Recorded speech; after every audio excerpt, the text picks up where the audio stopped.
This is Onalaska Hilltoppers High School Football on the Coulee Region Sports Network. Tonight, the Onalaska Hilltoppers are seeking their 5th straight win as they do battle with the Tomah Timberwolves on the road in another huge MVC Gridiron Rumble.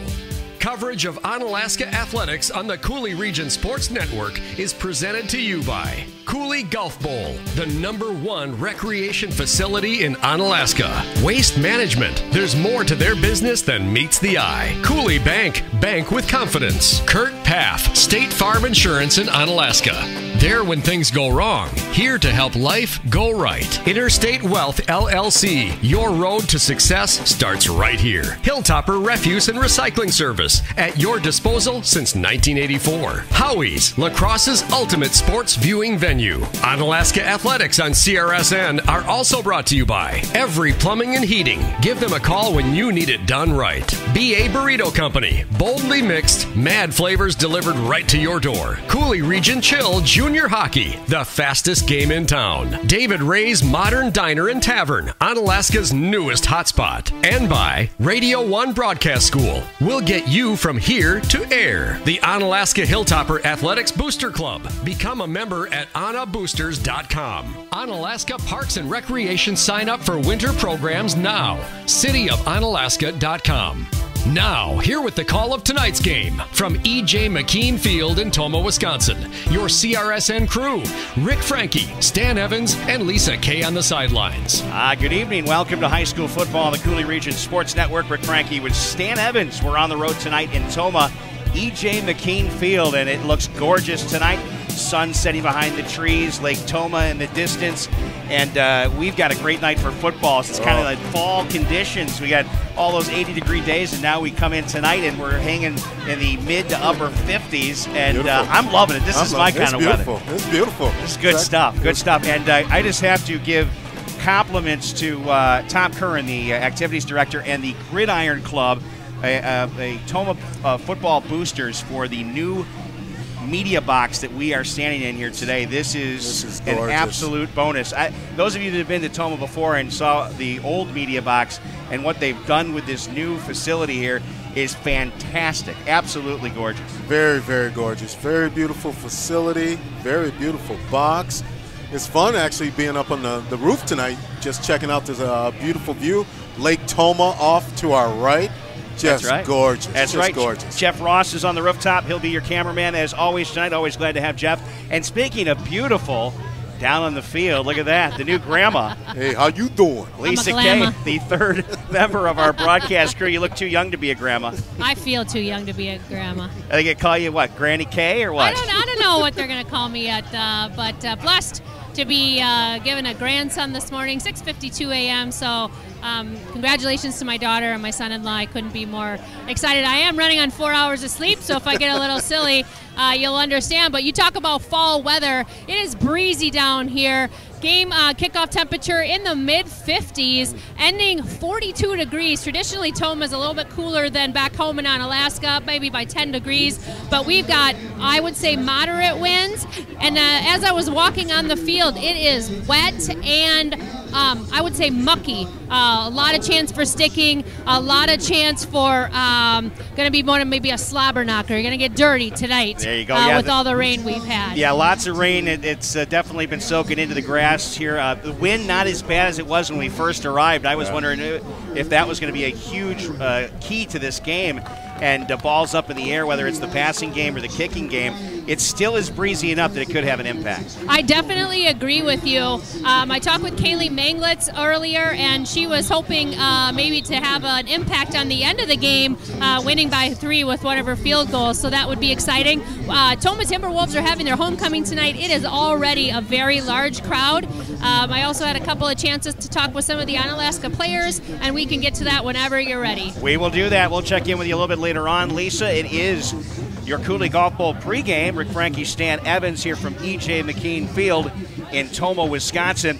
And just to set the stage here before we get you some of those starters, Tomah had a tough week last week. They went to Empire Stadium to take on the Holman Vikings, and it did not turn out so well. Things got bad in terms of turnovers early on, and Holman able to control the ball on the ground, winning 60-7 last week.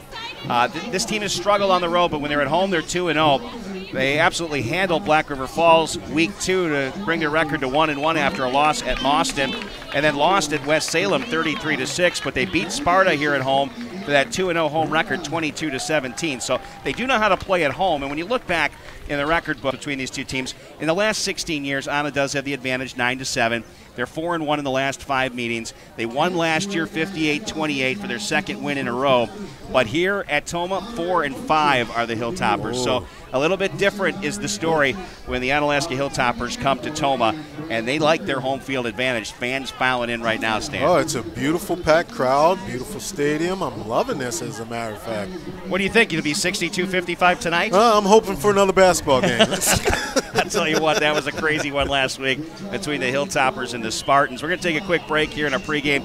Be back with your starters and give you a little bit more of the tail of the tape here on the Coulee Region Sports Network. Looking for a great place to golf 9? The Coulee Golf Bowls course is in absolute beautiful shape. After you get done golfing, plan some time to stop and enjoy a cold beverage and a bite to eat inside their newly remodeled sports bar and grill, or outside on the patio with an amazing view of the golf course. Either way, you'll enjoy great drinks, delicious food, and socializing in a way only golfers can do. Call today to book your tee time at the Coulee Golf Bowl in Onalaska. 781-1111. That's 781-1111. Waste Management of Wisconsin is your local choice for all of your collection and disposal needs. From collection and recycling to state-of-the-art landfill operations. At Waste Management, think green is a way of life. It means commitment to customer satisfaction and long-term relationships. It means cleaner, safer communities. And it means you receive high-quality service second to none. Their goal is to be the single source for all of your collection and disposal needs. Sign up today and see why more people choose Waste Management than any other. Contact Dean Lounsbro, DLOUNSBR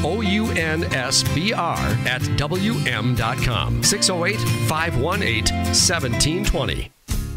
Do you earn 2.65 annual percentage yield on your checking account balance? If you had a Coulee Bank Kasasa Cash checking account, you would. Your free Kasasa Cash checking account includes free MasterCard debit card, free online banking, bill pay, e-statements, Coulee Bank mobile app, and ATM fee rebates. Earn 2.65 APY on your free Kasasa Cash checking account. Coulee Bank, member FDIC. Qualifications, rules, and limitations apply. Rates, rewards, and restrictions may vary by account. See CooleyBank.net for more information.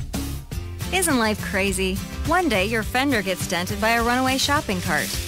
The next day, your kid's college entrance exam is a runaway success. Yes, I got accepted. But that's life. Some days you're the bug, some days you're the windshield. No worries, your State Farm agent is here in all of life's moments, the good and the not so good, to help life go right.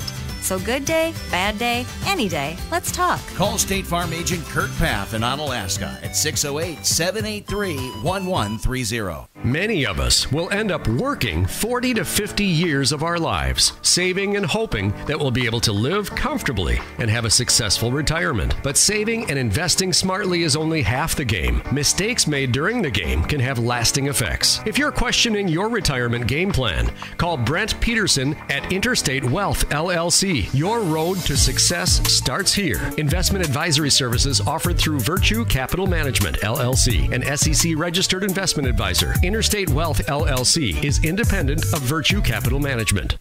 Hilltopper Refuse and Recycling Service has been at your disposal since 1984. It's all about the service and customer satisfaction.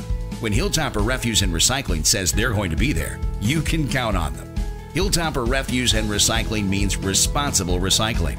The Hogum family is a proud supporter of Onalaska Hilltoppers athletics. If you're in the need of their reliable services, give them a call at 608-783-6727 or visit them online at hilltopperrefuse.com. Now, here with the CRSN Coulee Golf Bowl pregame show, Rick Franke, Stan Evans, and Lisa Kay. Welcome to the Coulee Golf Bowl pregame show. Rick, Stan, and Lisa, and the Onalaska Hilltoppers coming into Tomah as they have won each and every of their last 4 games. 4-1, looking for 5 in a row after losing to River Valley, the very first game of the season. Offense, well, no problems there. Clicking at 39 points per game, allowing 23 against per game. The passing game, 214 yards per, 226 rushing yards per game for a total of 440 on offense. They've thrown just 3 interceptions and they have 3 fumbles on offense. The defense allowing 149 passing yards per game, 145 rushing yards for 294 total per game, and that was lifted a bit after the Sparta game last week.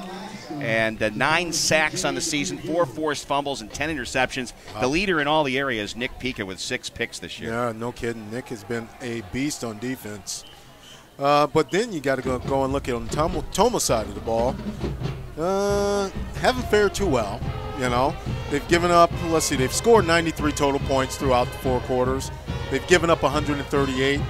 Passing efficiency, 53.8, 520 yards, 6 TDs, 6 interceptions on well. So looking for Pica to have a couple of picks. Well, they like to throw the football, too. Yep. There's no doubt about that. We'll tell you a little bit more about Justin Gerke as the game goes on, the sophomore quarterback. I saw good things from him when I watched the freshman team last year. He's got a very strong arm. We'll see how the accuracy goes. Okay. He's got a great target in number 88, Damian Hernandez, who has been marvelous for this team, and we'll talk more about him as well. But obviously the elephant in the room is the injury that Nathan Levinsky suffered, knee injury and an ACL and out for the season, it appears, and that's a big loss. Top tackler, top rusher. Yeah. You go without him for the remainder of the season, but as Coach Yes always says, it's time for the next man to step up and pound the rock in his place, and certainly Alex Franzini is capable of doing that. You also got Ben Wittenberg, who's going to get a chance to run the football a little bit. You probably see Romero running the football. Ray Heilman could be getting some handoffs, and hey, the passing game's pretty darn good anyway, right? And you know, you got Ray Heilman, who's leading the team.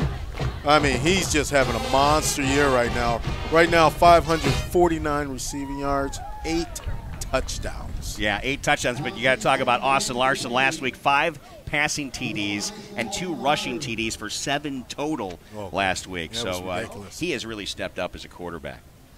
I believe they're going to looks like national anthem. Make some special announcements, and I think we're going to send it down to the field here, and we'll talk a little bit more in our pregame coming up. Thank you for your service. Providing the colors tonight on the field. Providing the colors tonight on the field are the sergeants of the non-commissioned officer basic leadership corps station at Fort McCoy.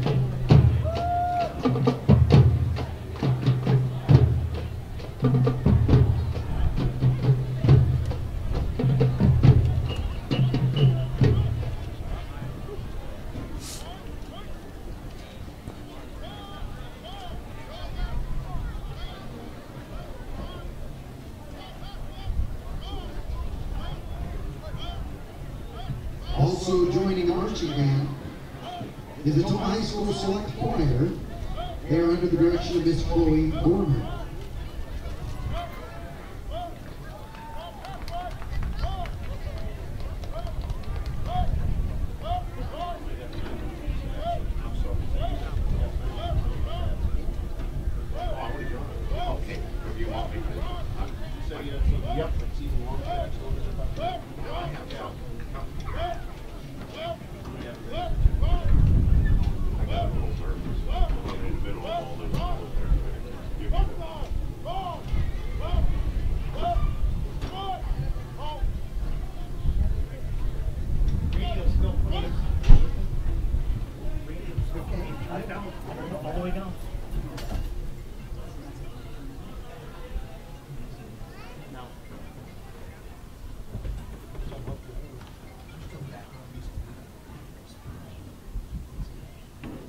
Please rise and remain standing, gentlemen. Remove your hats as the Tomah High School Marching Band and the Tomah High School Select Choir performs our national anthem.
Wonderful presentation as we get set for kickoff here from Tomah High School. Rick Frankie, Stan Evans with you. Lisa Kay on the sidelines. We'll be back with the kickoff and more coming up here momentarily on the Coulee Region Sports Network.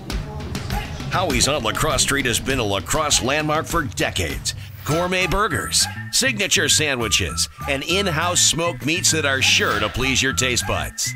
Whether it's Wing Wednesday, Howie's Happy Hour, or the Burger of the Month, Buffalo Bacon Blue Burger, Howie's has something for everyone. Check out the menu and specials online, howiesonlacrosse.com. Follow your favorite sports teams and UFC events at La Crosse's ultimate sports viewing venue, Howie's La Crosse. Every Plumbing and Heating is a full-service company that has been family-owned and operated since 1969. That's 3 generations of Everys in the plumbing business. Every Plumbing and Heating consistently provides reliable and quality workmanship and the best service at a fair price. Every gets it right the first time. Every Plumbing and Heating is a proud supporter of Onalaska Hilltoppers athletics. Give them a call when you need it done right. 608-783-2803 or visit them online at everyplumbing.com. BA Burrito is more than just delicious food made to order. Did you know you could have your next event catered by BA? You bet. Business lunches, team events, any type of gathering, BA Burrito will deliver your spread right to your event. You don't have to do a thing. Great for school functions, parties, even fundraisers. Visit BA online at baburritoco.com for more info. BA Burrito would like to thank all their loyal customers. BA Burrito, Village Shopping Center, and on Copeland Avenue, La Crosse.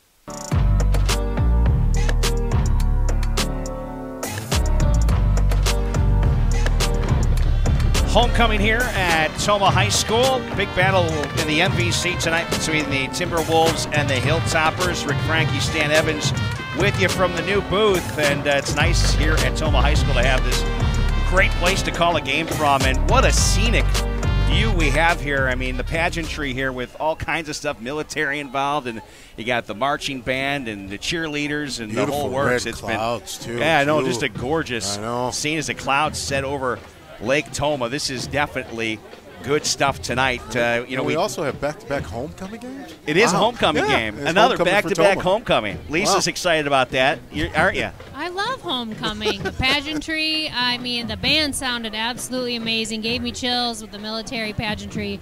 I mean, what more could you ask for? We've turned the corner into fall, and that's what football is all about. Friday night lights, a little cool weather, some rivalries, and I'm ready. I'm ready. We're ready for some football. The Hilltoppers going to be kicking off, so we'll start with the defense. Of course, changing up a little bit with a 4-4-3. That would be 4 down linemen, 4 linebackers, and 3 defensive backs. But that could change from time to time. Of course, Connor Haggerty, the big man, number 88 on defensive end.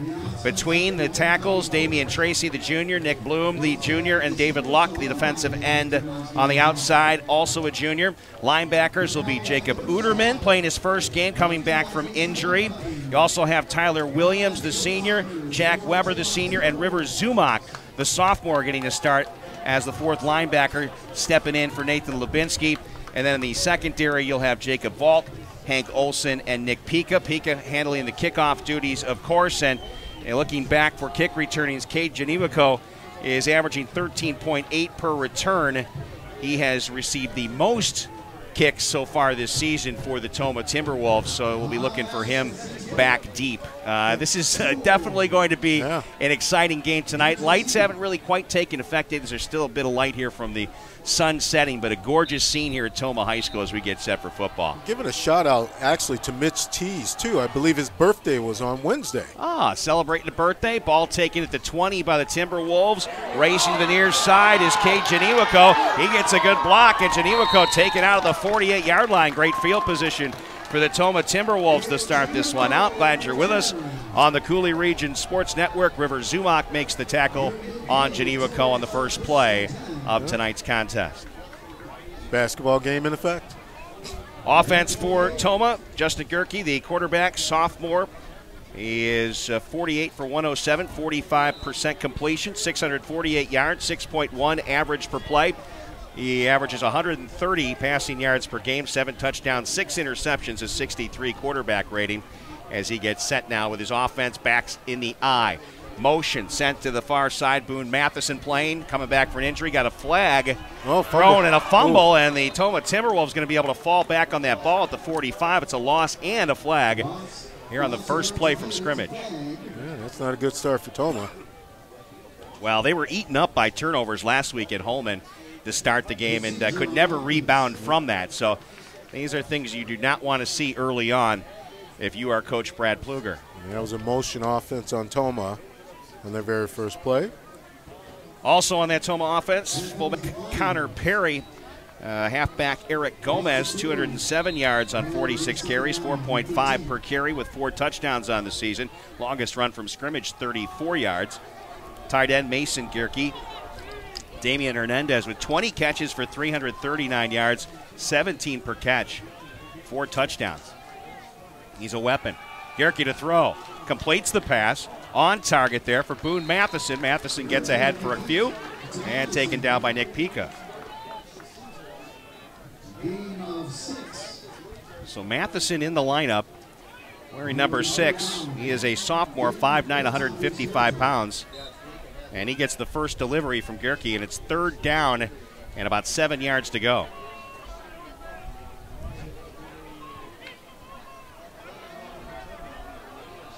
Tomah with a long 3rd down situation here. 3rd and 7 here.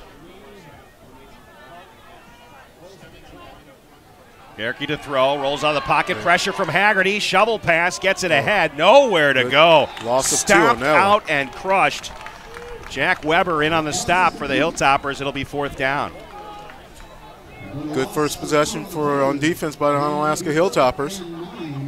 That's what you want to see compared to how things were rocking and rolling early on last week against the Sparta Spartans, and that's going to make the defensive coordinator John Bushman happy to have that kind of start defensively. Yeah, especially after we've lost Lubinsky for the season, one of our leading tacklers, our leading rusher. Going to see how that impacts our team overall, basically on the offense and the defensive side of the ball. And a low snap on the punt. They're going to get that ball off, though. Nice kick.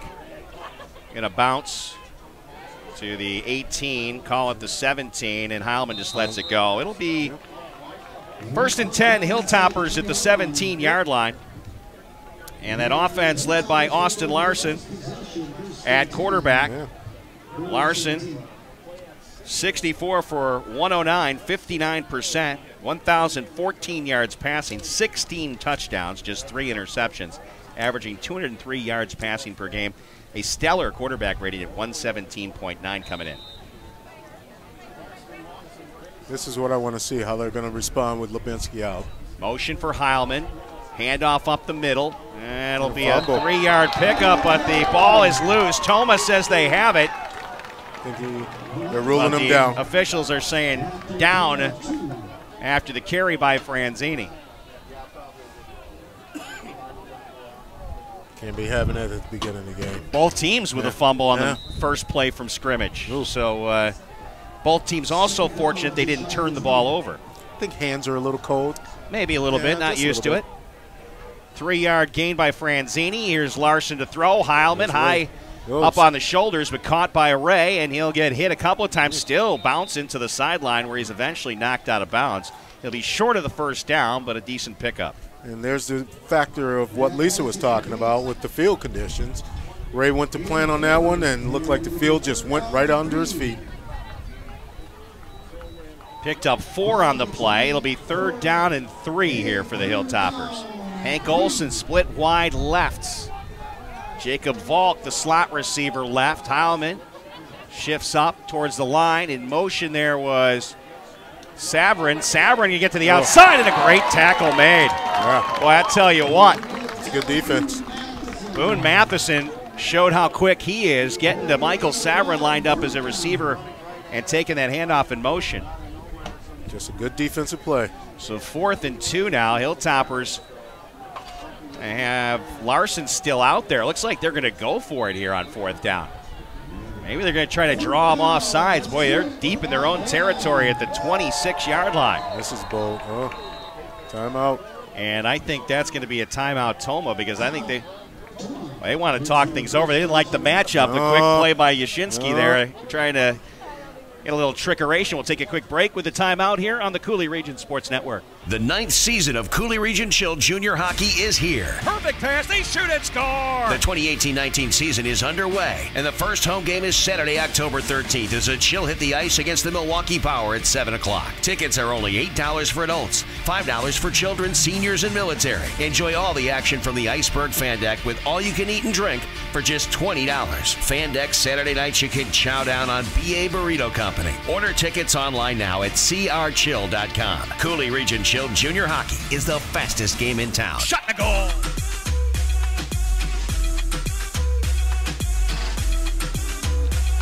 Well, neither team coming out of the gates real strong on offense, Stan, to start this contest, but the Hilltoppers were set up to go for it on 4th down, and they still have Austin Larson back out there with Franzini in the backfield, and they look to be going for it here. This is going to be bold right here. Double tight end shift to the right. Try to draw the Timberwolves off sides. Long snap count, still continuing with the count. Now it'll be a handoff to Franzini, looking for blockers, and he should have enough. Looks like he got that for the first down. Let's just see where they spot that football. And a first down for Franzini. There we go. So the first down of this game. Bold call by Coach. Special thanks to our pregame sponsor, Coulee Golf Ball, the #1 recreation facility in Onalaska. Where it's golf or bowling or kicking back and eating food. That's recreation. Yeah, hey, I can always eat food. No doubt. Another running play as Hilltoppers showing they're still going to pound the rock. Austin Larson with the quarterback keeper across the 30 to the 32-yard line. Pickup of 3. Actually throw it out from dodgeball. I sure do like pumpkins, Cotton. That's just movie reference #1 of the night from Stan Evans. More to come. 2nd and 7. Here again is Larson running over tackler, still on his feet into Tomah territory where he goes down at the 45-yard line. That's the best run he's had this season. You know, Austin has been taking more of a run mode within the last 2 games. 2 touchdowns rushing last week. Good way to start tonight. Adding that element to his game. Like you said, Stan, a couple of rushing touchdowns to go along with 5 passing touchdowns last week. That was sick. That was a sick game. Had quite a game. Yeah. 1st and 10, Hilltoppers inside Tomah territory at the 45-yard line. Motion there from Savrin. Larson to throw over the middle. Ooh. A bullet almost tipped by Boone Matheson. Watch him tonight. He has been something to see here early on. Yes, he has. He's been all over the place. They've been without Boone Matheson for a little bit. Sophomore stepping up huge here early on as a receiver and defensively. Yeah. You know, and even thinking about Austin Larson's game last week with total touchdowns altogether, maybe we should get one of our sponsors to maybe have a player of the game. Well, yeah, we could talk about that. Yeah. Why not? Yeah. Double tight end trade left again. Larson, well, handed off. Stiff arm from Franzini. Lost his footing, went down there at the line of scrimmage. So the Hilltoppers not getting much going there.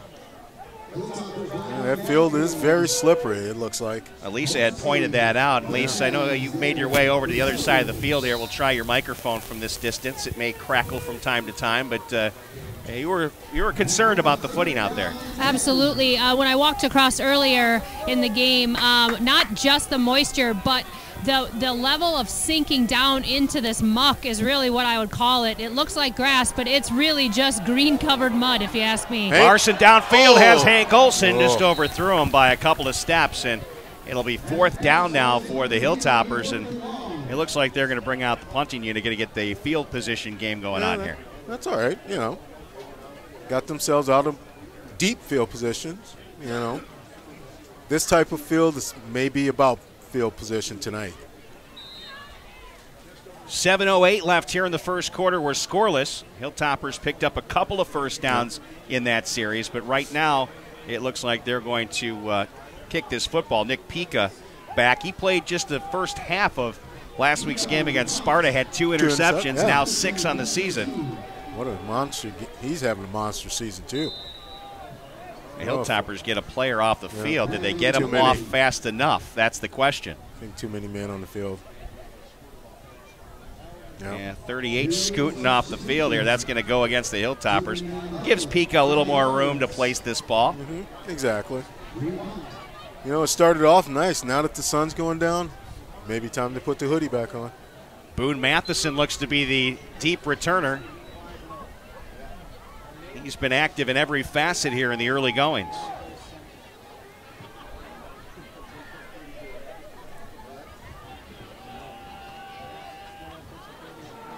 Fans still filing in here to E.J. McKean Field. And a fair catch was called by Matheson at the 14-yard line is where the Tomah Timberwolves will start out first down and 10. Didn't do much with the football in their first series. Nope. But you know what? We got them down deep. Good field position. It's going to be a field position game for the point in time in the first half. Onalaska's side of the field is beginning to fill up. A lot of purple. This Tomah offensive line stand pretty sizable. Rhett Wilson, 6'2", 225, a senior. Blake Mosley, 6', 205. Colby Von Hayden, the center, 6'1", 210. Hayden Larson, junior, 6'3", 290. And Triton Mosley, top lineman in the group, 6'2", 270. And Hank Olson with the interception. There it is. On that play, Hank Olson comes up. And that's Hank's second interception of the season. First turnover of the game. And it'll be Hilltopper football at the 40-yard line. Oh, he had great coverage on that. Didn't let the receiver get past him. Played him in front of him. Great interception by Hank. So the Hilltoppers on the first play of this series get the turnover. And Hank Olson. Great defense. Has been in position for his second pick of 2018. First and 10 from the 40. And he comes running right back out. Hank's like, hey, I got some more in me. I'll go out as a slot receiver this time. Nice formation out there. Shifts off to the right side. Larson looks downfield. The throw, a little short, and intercepted back by the Tomah Timberwolves. And they'll be taken down at the 20-yard line. Looked like we had too many players in the same position over there. It's like we had two players there. And I think it might have been Boone Matheson that picked it off, but it's tough to catch that number on the other side of the field. There's so many players right there. That was a dangerous pass right there. Yeah. You know, you had two players that looked like they were running the same route. And basically when you have that kind of thing, you've got an extra defender in there, so. Fourth interception now for Austin Larson on the season. Tomah football at their own 20-yard line. Motion to the near side, Matheson. Running play, first one we've seen in a while here by the Timberwolves, and a nice gain. Taken up the middle by Eric Gomez, 5'11", 165, a senior running back. Mentioned Gomez in the pregame, 207 yards coming in, 4.5 per carry. Averages 41 yards per game, 4 touchdowns. And his longest run from scrimmage, 34 yards. I'm sure Scott's going to be pretty happy if he's listening to the broadcast. Bangor 14-0 over Cochran Fountain City early. That's going to be a rout tonight, folks. And good job by that Hilltopper defense as they gang tackle the Tomah back, right back at the line of scrimmage, and not going anywhere this time. That was Nolan Young, the ball carrier, 5'9", 184, senior back. So it'll be third and short here for the Tomah Timberwolves. 5:44 and counting here in the first quarter.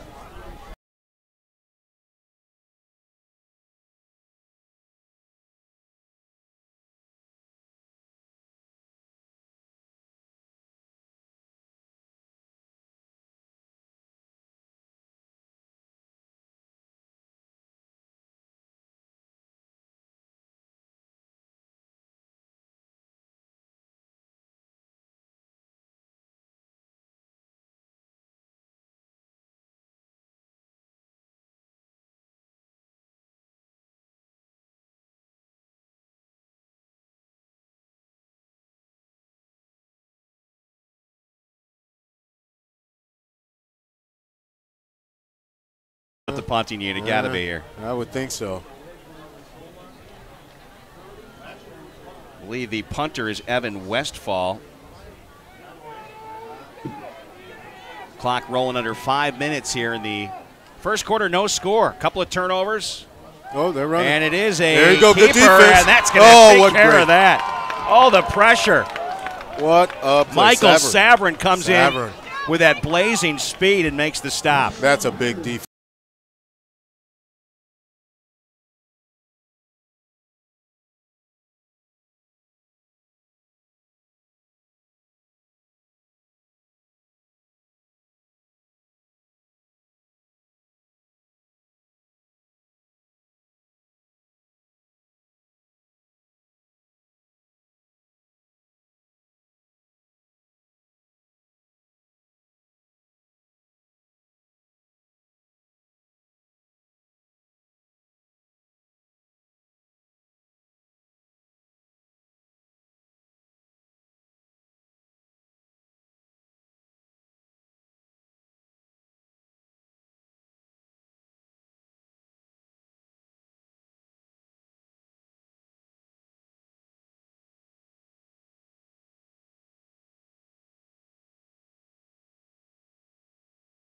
Defensive play right there.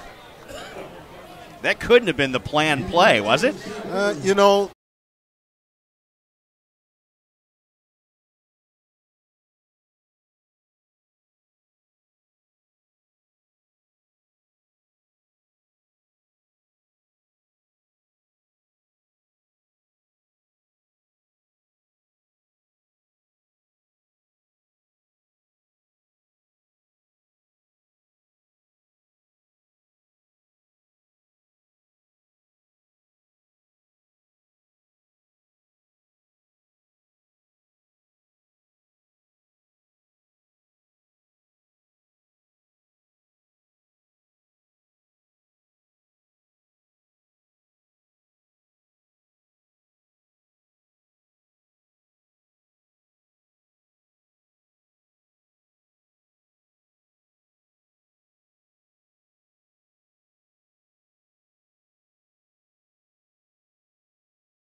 Caden Herricks.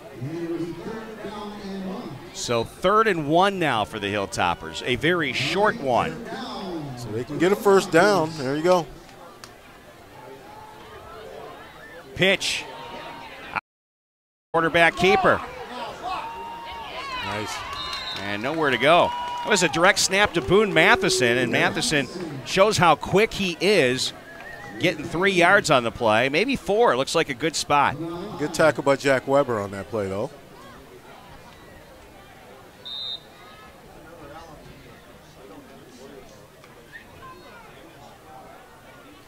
Looks like Tomah does have a little bit of speed out there, you know.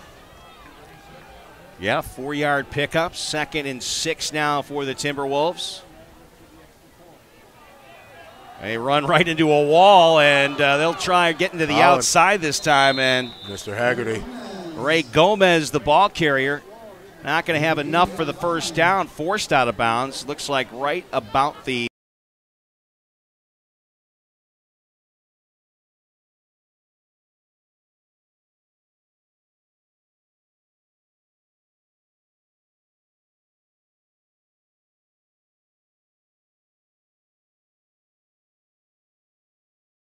the 30-yard line.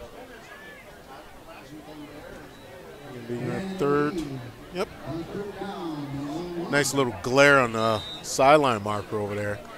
Lights finally taking effect. Yeah. Still gorgeous sky out here. Beautiful.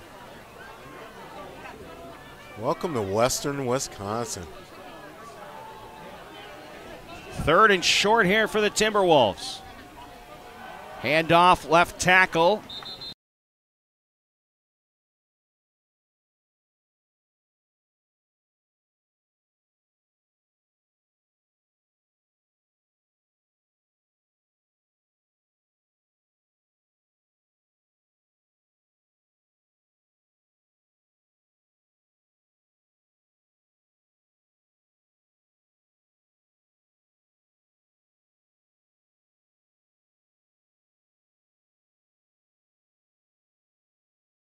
And the plunge looks good for Tomah to get the first down.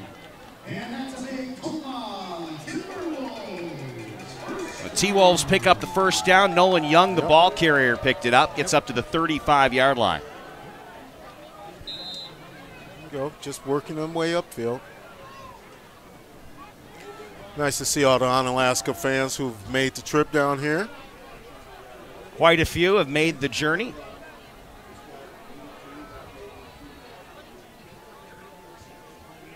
Represent the purple. Absolutely. Purple pride. There you go. Ooh. Pitch outside. Nathan Spears, the ball carrier this time, picks up 3.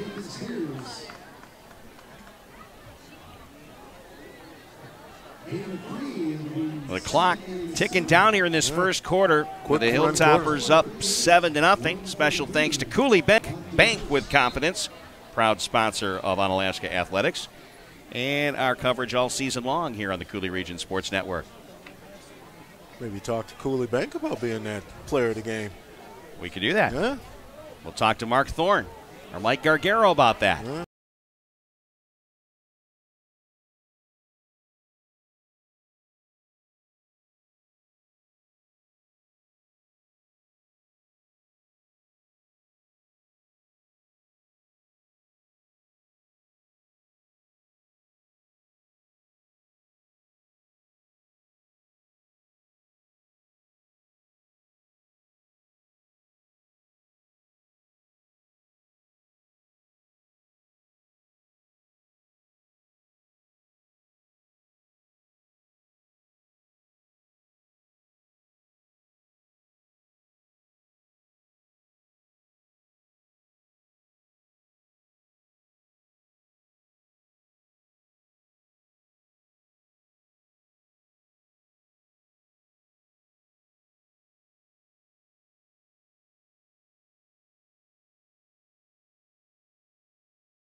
Say the player was money. They are already the official bank of Cooley Region Sports Network. There you go. Another running play. Look at Haggerty in the backfield. I don't think that was Haggerty. Haggerty. That wasn't Haggerty, No. actually. Jumping in to make that stop, number 59, who is Jasper O'Donnell. Oh, there you go. The junior stepped in at defensive tackle, and O'Donnell comes up large. He just got to keep jumping in there like Connor Haggerty. That's how he thought it instantly. His second tackle of the season. Hello, Jasper O'Donnell. We'll take it. So that went nowhere. 3rd down and 7 now. Big stop right here.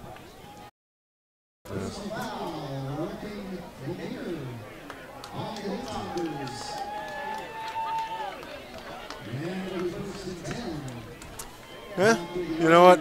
He was close enough. You know, those are the one times where you can't fault a player.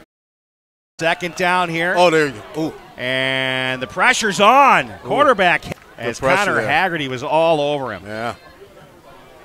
Well, got rid of it just in time downfield, but it was not going to get there. Looking for Boone Matheson. You know, you were talking about Gerke earlier, and you want to see how he's going to play. We Really haven't seen him do too much at this point in time yet, though. He really hasn't had too much time either. That's one of the main things. 3rd down and 10 yards to go here for the Tomah Timberwolves. Again, those of you watching tonight here on the Cooley Region Sports Network, CRSN YouTube channel, there is, from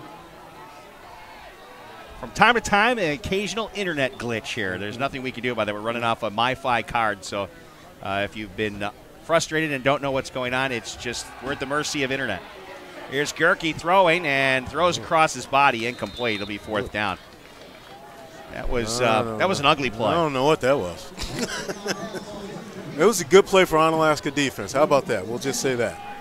Yeah, I don't think Gerke knew where his receivers were in that particular situation. You know, and it looked like there was quite a couple of linemen that were downfield on that play too. So I'm thinking if they would have caught it, I don't know if the referees saw that or anything, but there were quite a bit of linemen downfield.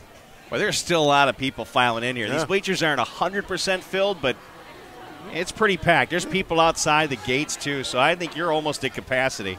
Yeah. On a gorgeous night, you can smell people with fire pits going around the area here, and, it's just beautiful for football. Bouncing ball picked up at the 15-yard line by Heilman. Gets a nice block, then comes out, spins nice off spin. one more there tackle, still on his feet at the 40, and finally knocked out of bounds. Ray's having a monster season. Just having a monster season. Nice return by Ray Heilman gives the Hilltoppers great field position. 1st and 10 from their own 40-yard line. 11:34 to play here in the first half. A 3-yard touchdown run by Alex Franzini. Let's get the offense going again right here. That was his 2nd touchdown of the season, and he now over 200 yards rushing on the year. Had the majority of the carries in place of Lubinsky here tonight. Heilman in motion. Handoff up the middle. Franzini going to get dragged from behind. Ripped down hard. Good tackle made by Connor Perry. Yeah. Missed the pass, but didn't miss the tackle. Nope. Right there back at the line of scrimmage. 2nd down and 10 now for the Hilltoppers. Landon Peterson will split wide left. Landon Peterson off to a great start this season. 15 catches for 233 yards and 5 TDs as the sophomore. Double tight end trade left. Larson has Heilman first down. They're trying to bring him down, but Ray showing the leg strength into Tomah territory. Finally taken down inside the 45-yard line. You are not going to tackle me. Ray, he was definitely working strong right there.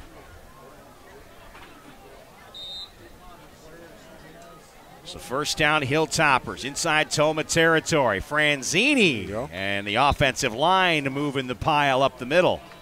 There you go, straight forward for about 4. Good job. Ryan Kajawa, Caillou Lohr, Jake Bloom, Nam Yang, and Colton Hogum. Boys up front. The boys. 2-yard pickup there by Franzini. He remains in the backfield to the right there of Austin Larson. Peterson split wide right. Heilman left. And another running play. Nowhere to go for Franzini. He's going to be taken back for maybe a loss of a yard. Good defense there by the Timberwolves. They read that play well. He tried to fight through it. Blake Mosley, who is a formidable body, 6', 205, in as one of the tacklers. Rick, don't worry about me. I'm not putting my head on your shoulder. I just have this big bar right in the middle. I gotcha. I saw that. I didn't think you were getting affectionate with me, Stan. Thank goodness. Larson, great protection. Fires up high, caught. What a catch up there by the Hilltoppers. Hank Olson. And that's Hank Olson. Comes up with a pick on D. I said earlier today, talking to John Papadopoulos on the Sports Lead on ESPN Radio, I said the one thing about Hank Olson is he's got ups. Yeah, he does. You saw that with that Hail Mary pass that he caught. That's beautiful.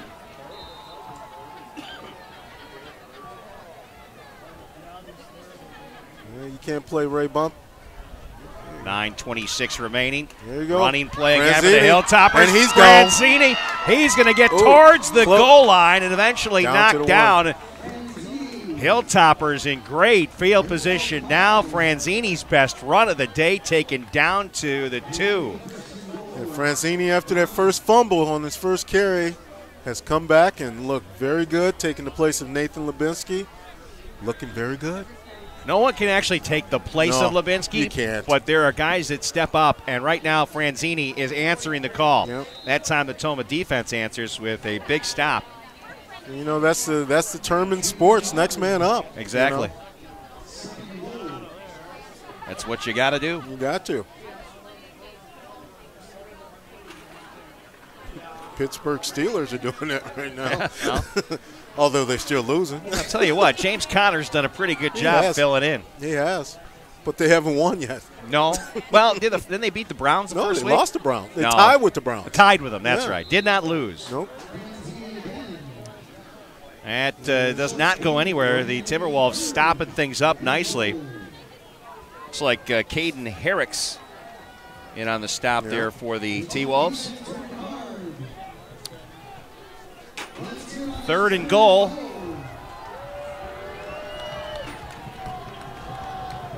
Here we go with a Larson run again. Play fake Larson towards the end zone. Dances in off the hit. You called it. Stan Evans says Larson to the end zone. Bada bing, bada boom. It's 6 points. That play was so successful last week, though. You know, until they stop it, you keep running it. So Austin Larson comes up with a 2-yard touchdown run. Hilltoppers now up 13-0. Kaylee Manglitz set for the 1-point conversion. Manglitz 25 for 28 on the season. Looking to make it 26 for 29. Boom. Everything looks perfect. And between the uprights and good. Kaylee Manglitz gets it done yet again. Hilltoppers up 14-0 here in Tomah with 8:12 to play in the first half here on the Cooley Region Sports Network. Football fans know some things just go together. Quarterbacks and receivers, face paint and super fans, game days and tailgates. State Farm agent Kurt Paff knows another winning combination. Home and auto. Kurt and his team are here to help life go right when you combine your home and auto insurance, which saves you time and money. So get your home and auto on the same team and score some savings. Call State Farm agent Kurt Paff at 783-1130 today.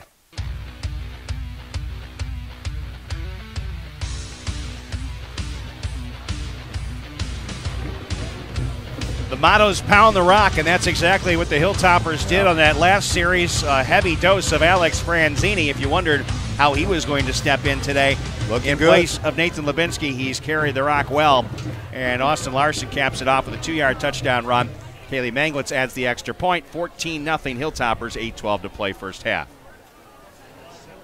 Lisa's on the sidelines, and I don't know, Lisa, if you can hear us right now. I'll give you a second to turn that microphone on. Yeah, not hearing you all that well there. We got a lot of feedback, so I guess we'll try you again a little bit later. You need to maybe move a little closer to us. Between the yard guys down there. Squib kick hits a lineman up front, and Tomah going to be able to fall down on top of it, though, at the 44-yard line. Nice try.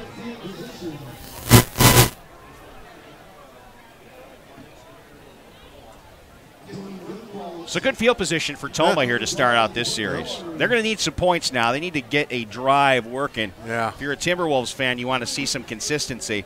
Had a little trouble with the passing game here early on. Haven't been able to run successfully either, so that's another thing. Even the other announcers are saying that. They need to try something. Something new. There he goes passing. Gerke to throw over the middle. Shows that arm strength, and that just tips off the fingertips of the intended receiver. And just led a little bit too much there. Damian Hernandez is yet to come up with that big play that he typically does come up with. Well, that's just it. Let's just keep him in check. A lot of focus during practice this week for the Hilltoppers, planning for that connection between Gerke and Hernandez, and so far they've held him in check, but that's tough to do for an entire game if you look at his average numbers. However, when you look on the other side of the ball, you see Hank Olson on one side, Nick Pica on the other. I like those guys on the other side of the ball. Pretty good cover corners. Yep. Gierke again looking downfield. Throws over the middle. He'll complete that pass for a Tomah first down. Olson with the tackle. And that's Hernandez's first catch. That's the first catch of the game for Damian Hernandez. Top Tomah receiver. And into Onalaska territory at the 45-yard line. I think Coach Pfluger said, hey, you know what? It's worked this season. Let's get back to it. And that's what they're doing here to start this series. Yeah, Hernandez, let's see, 17 receptions, 247 yards, 3 touchdowns. Here's a handoff this time and some running space. The Tomah Timberwolves getting their offense started up. There you go. Carry number 21, Nolan Young, the ball carrier. Looks like Tyler Williams on the tackle. Damian Hernandez comes right back on. Coming off the field there for Tomah was Cade Janimiko. 6-yard pickup, 2nd down and 4 now for Tomah. 7:14 and counting left here first half. Onalaska up 14-0. And that running play is going nowhere. Yep. Haggerty in there. Nope, that's Tyler Williams. Jack Weber. Jack Weber's game has just gotten so good the last few weeks. He just gets better and better and better. Yeah. And that is exactly what you need from a guy who is considered one of the team leaders. And you are exactly right, because he's just been making play after play after play. And from game 1 to game 2, 3, 4, 5, expecting a lot from him by the end of the year. Been super impressed with Jack Weber. 3rd down and 4 now for Tomah. Pitch. Trying to get the block to the outside. Tyler Williams gets a piece of the ball carrier, but not before he picks up the first down. Nathan Spears picks up the first down for Tomah. Jacob Volk kind of in the play, and that's one of the players that's coming into play. Yeah, Volk got playing time when Mitch Teese went out, and he's been getting a lot of time now since that injury to Mitch. High ankle sprain, I do believe, and the injury bug happens at some point. Yeah. It's football. Gierke handoff left side, and again that's going to be Nathan Spears, and he gets piled up on after he gets just past the line of scrimmage. Good gang tackling by the Purple People Eaters.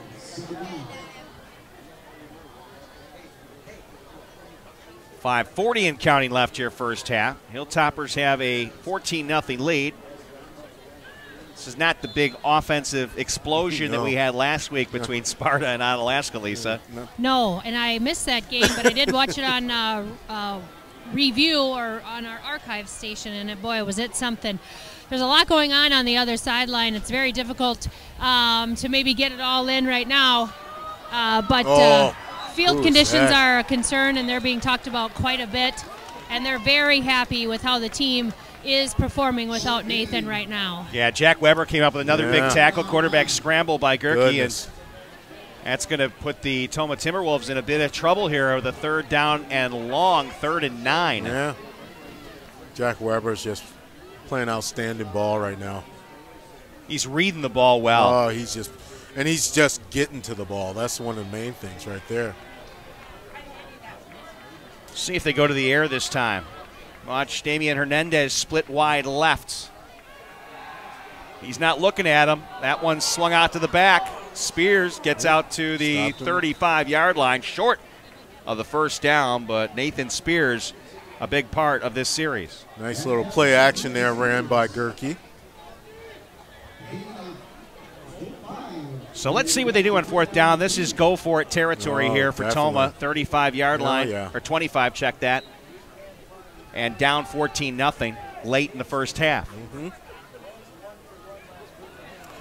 You're going to have Matheson right. You're going to have Hernandez left. He's on Hank, but Hank's done a good job covering Hernandez so far.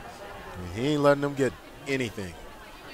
And here's Gerke. Throws it over the left side and Hank. off the hands. Hank had the footsteps, and Damian Hernandez hurt him and just didn't hang on. Well, and that was almost going the other direction.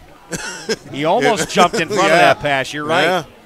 So that'll be a turnover on downs on the incomplete pass. Hilltoppers football. Still plenty of time. 3:47 left here in the first half. I was thinking Prince Akmanura from who was the Bears cornerback. Easy for me to say. Axel, Mr. Axel Foley. The pick six you're referring to during the Seattle Chicago Bears game for us Bears fans. That's something to be happy about. First play from scrimmage here, Larson. Nice throw, and they battle for the football. It seems like a jump ball. They're going to say interception, Tomah Timberwolves. Second one of the game, Cade Geneviko. I was looking at that during the week, and I just couldn't get it right. Geneviko. Well, I know the name because it was Wally Geneviko used to be the Logan head coach, and now I think he's the principal over at Logan High School nowadays. Lisa, isn't that right? Yes, it is. Okay. So it's the same spelling. Figured it was the same. I don't know if they're related in any way. I'm not sure. I guess I wouldn't have any opportunity to ask. And it is a Mukamara, Prince of Mukamara. Mukamara. I mean, real Bears fans know how to pronounce that, right? Mukamara. Here's Spears again running the football. Gets ahead for a couple of yards. I've just never a couple tackles. I just have never been able to pronounce his last name. That's just it. I just call him Prince. Just call him Prince. It's just way easier that way if you have trouble with that last name. Who was that guy the Packers had a few years ago? Had like three names. The pass rusher, Gabaja Biamia. Was that what it was, Lisa? Gabaja Biamila. Yeah, Mia. You don't even have to say the Mila. Goodness gracious. Right? And then you got Ha. Yeah. Clinton Nix. 3 minutes remain here in the first half. Tomah with the football, trailing 14-0. Gives the outside to Spears. Almost dragged down. He did. He blew the whistle. Official blew the whistle, but the player wasn't down. No, he wasn't down, but he blew it. Is that one of those moments where you want to get away? get on a plane and fly out of here, or what? Maybe, and I'll tell you a little bit about that penalty on that punt. Alex Franzini was absolutely insistent that he hit that ball, and he was pleading his case left and right over there when it happened. He looked pretty close to getting to that ball. That's, Be third down and 10 now for Tomah. No replay in high school. Nope. Don't have that as an option. 2:12 and counting left here first half. Boone Matheson was in motion. Gerke to throw. Downfield has his receiver just through the hands. Ooh. Looking for Nolan Young. Ooh. Had Tyler Williams beat on that one, too. Yeah, just missed him. Fourth down now for Tomah. Oh, Bob Euchre just a bit outside. Yeah, looks like they are going with they're punting this one, I believe. A punting unit, but watch the trickery here. 2:03 to play first half. He likes to go to his right, rugby style. Homecoming at Tomah High School. Good snap, and here's the kick. Going to be a good blast of a kick. Going to take a Tomah bounce. Good roll to the 4. Wow, good punt. What a punt good there. Good punt. Well, we've got Austin. He's thrown a couple of picks tonight, Evan Westfall showing his skills as a special teams player there. And so 1:54 to play. The Hilltoppers buried in their own end at the 4-yard line, 1st and 10. So Franzini with a rushing touchdown. And Austin Larson with a rushing touchdown. 2 interceptions thrown, which is uncharacteristic of Austin Larson this season. Here's Franzini darting. He has some room to the left side. Franzini showing the wheels. There you go. He'll be tackled after a big pickup from the 4 to the 35. A 31-yard carry. Score update, Bangor 29-0 over Cochran Fountain City after 1. So a score update there. Lisa probably making her way back over to the sidelines. We'll try to get Coach. Obviously, the distance here tonight on the road to the sidelines, it can be a little tough in terms of that microphone and the reception, but we'll certainly try to get Coach on for his words about the first half. Another carry for Franzini. Great job by the line up front. Franzini with another Hilltopper first down to the 44-yard line. Move the chains. Franzini's racking up some big numbers here in the first half. I actually got somebody who sent me a message. Clinton Dick's real name, Hashan Trayvon Clinton Dix. Yeah. There you go. Well, you knew wasn't his real name, right? In this day and age, you don't know. Franzini, another Hilltopper first down, possibly might be right at the stick as he gets it into Tomah territory. Boy, a great first half. In this day and age, you just don't know what people's name. You know?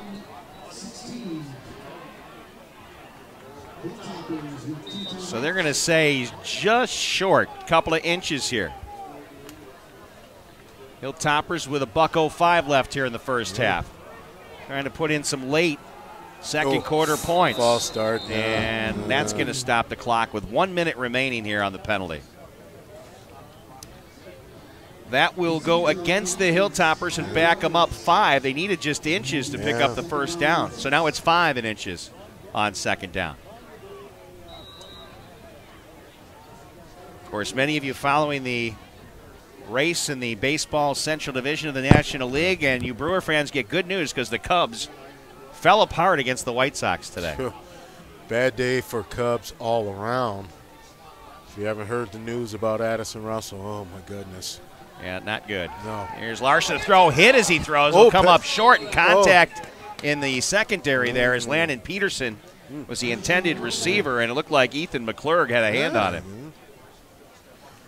I think because the ball got hit, it wasn't pass interference.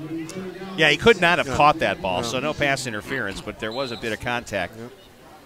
36 seconds left, 3rd down and 5. It does stop the clock and gives Onalaska a chance to put something together here. You basically just want to try and get in field goal range for Katie. At least get 3 right here. Let's see. It looks like there's miscommunication again. Landon Peterson jumped across the line on the right side, and I don't know if they know what's going on here on the snap count. Well, Franzini moved too in the backfield. Wow. Well, that was a bit of sloppiness, huh? 36 ticks left first half. Hilltoppers up 14-0. Back with the final part of the first half coming up next year on the Coulee Region Sports Network. Just like all the King's men that couldn't help Humpty Dumpty, if we break an egg, we can't put it back together again. You've worked hard to build your retirement nest egg. Don't let something break it when you need it most. Call Brent Peterson at Interstate Wealth LLC to help make sure nothing breaks your retirement nest egg. Investment advisory services offered through Virtue Capital Management, LLC, an SEC-registered investment advisor. Interstate Wealth, LLC, is independent of Virtue Capital Management.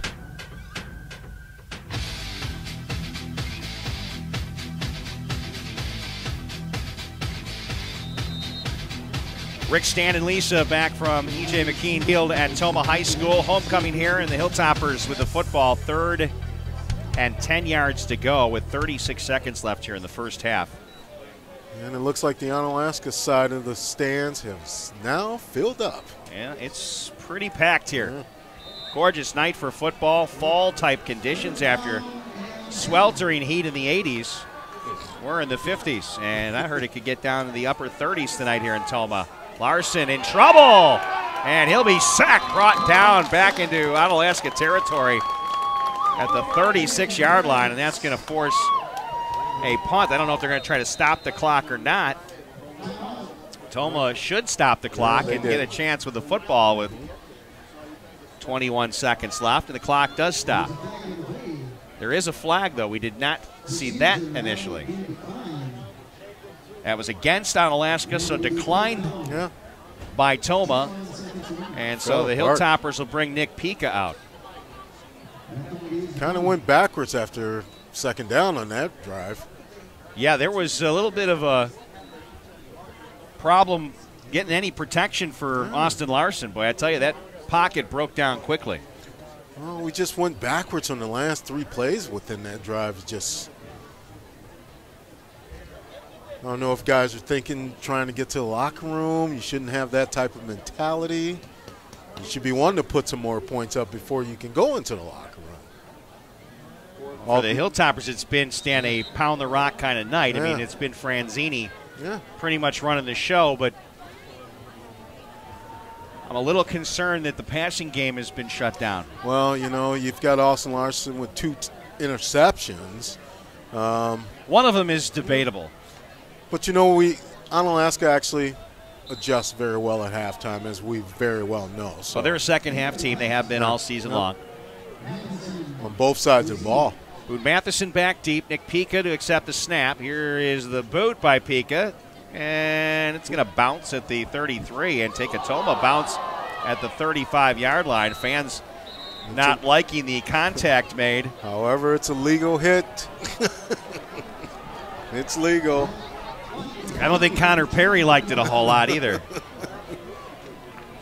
It's a legal hit. It's all legal. It's legal, you know. So you got 13 ticks left here, and Tomah, let's see if they try their own version of the Hail Mary here. Well, this is where you look at Onalaska. This is one area we've been susceptible in during the season is deep passes. You know, we've given up a lot of deep passes this season. Howie's halftime show coming up. Lisa will try to grab the coach before he heads to the locker room to talk to his team. And here's a give to Janiwako, and he'll get up across the 40 to the 41-yard line. That's a nice carry, 6 yards. We'll take a timeout here. With 5 seconds left. Just 5 seconds remain here in the first half. Wow. Lisa getting in position for the coach. Like to thank Kurt Paff, State Farm Insurance Agency of Onalaska. There when things go wrong, here to help life go right. A proud sponsor of Onalaska Athletics and, of course, our coverage here on CRSN. What was it, last week? I think we were just ending the first quarter by now. Yeah, oh, it was, well, after 75 points worth, Stan. Kind of crazy. Yeah, it was crazy. It was a 3 hour, it was almost a professional football game, about 3 hours, you know. It didn't end until a little bit after 10, yeah. Bands making their way on outs. We'll try to get you some scores at halftime as well. Looks like our stream has been on steadily, at least based on what I can see right now, which is good. We are happy when that happens. We don't have a whole lot of control on MiFi here in Tomah. Oh, goodness gracious. 43-0 Bangor. Yeah, I told you. 3:33 left in the second half, or second quarter. So here it is, last play of the first half. Gierke throws, has Damian Hernandez, makes the catch, knocked down inside Onalaska territory at the 49. That's going to do it for the first half of play here. And the Hilltoppers with a 14-0 lead. We'll take it. I know Lisa's going to grab the coach here and see if we can get him right now. I see Lisa's with Coach Yashinsky. Take it away, Lise. Thanks, Rick. I appreciate that. Coach Yashinsky, you're known for making adjustments and dealing really with the talent that you've got. How did that change your game plan with Nate being out this week? Franz is a good running back, so we're just going to keep running him. I mean, we didn't change much offensively in terms of our style. Franz is going to carry the ball a lot.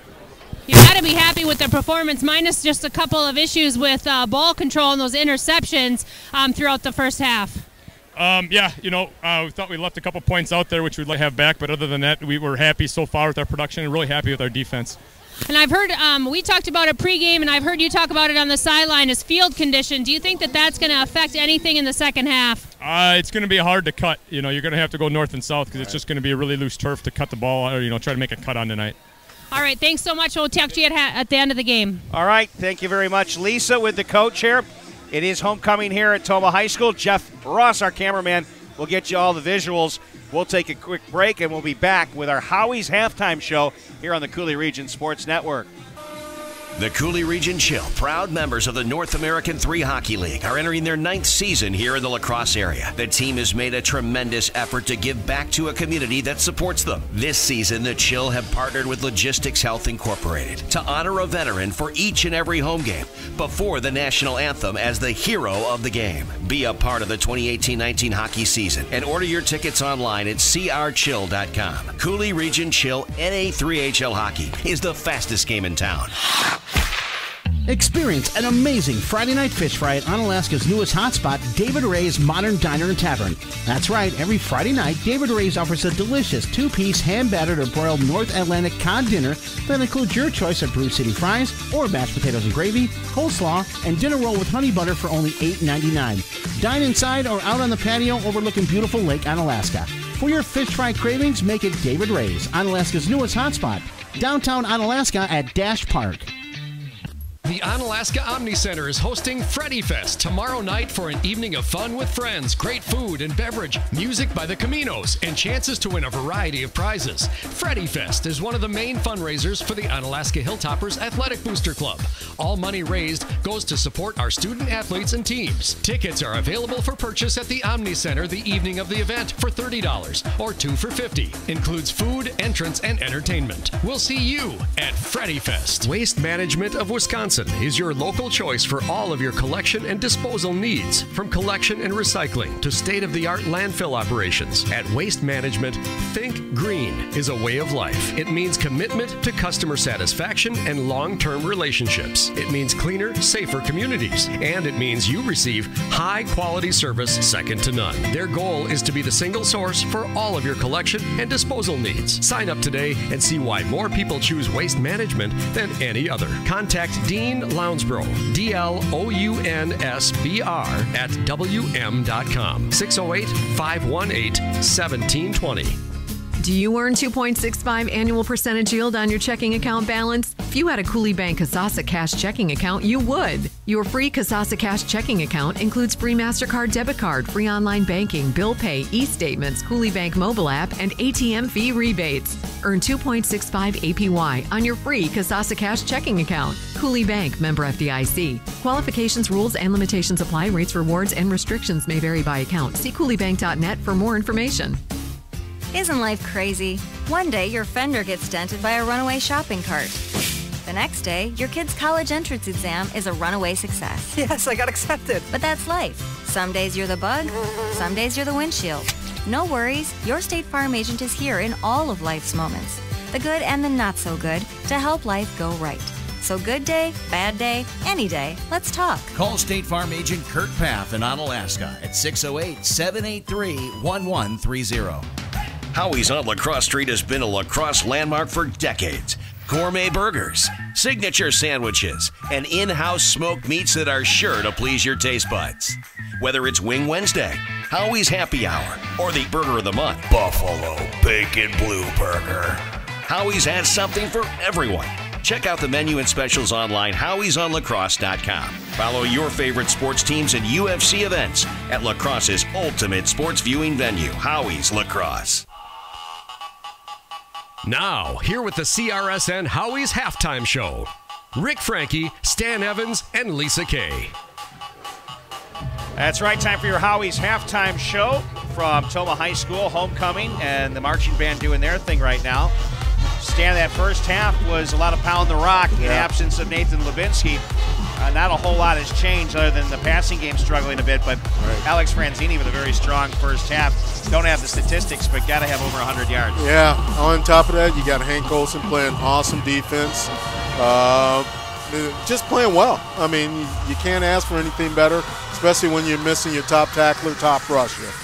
Now, you probably have to go for right now, if we're going to call Stan's VA play of the day, it would be a running play by Franzini. But it wasn't a touchdown, but still a couple long runs. He had a nice 31-yard run, which I thought was his best of the day. I like the 31-yard run. And, you know, obviously there hasn't been that many plays, big plays, but that 31-yard play was a huge beginning point, and it led to 6 for Onalaska on that drive, too. Hilltoppers up 14-0 after our first half of play. Lisa's down on the field, and Lisa, Your take on the first half. I know you talked to the coach, and I think overall, I think he's pleased. Absolutely. The mood on the sideline is actually quite positive. They were confident coming in at the beginning of the game. I talked to a couple of the players, and they really had no doubt that Franzini was going to really be able to pick up the responsibility of really leading the team and be successful. A couple of concerns again about field condition. It's really being discussed over there. It's slippery, it's dewy, they can't really get traction, but that goes on both sides of the field. Not just Onalaska's going to be having those issues, so maybe it becomes a non-factor. It is getting quite chilly. I did see the frost warnings actually out for this area, so as we get later into the game, you may run into some issues with some more cramping or some other really minor issues with injuries just due to the weather being real chilly. But overall, they're happy down there. Clean up a couple of ball control, interceptions, a couple of penalties, things like that. But all in all, a good first half. Yeah, this is football weather. I mean, this is what you look forward to. This is great for me. Being a bigger guy, this is the way I like it, Stan. I prefer it when it's this kind of weather.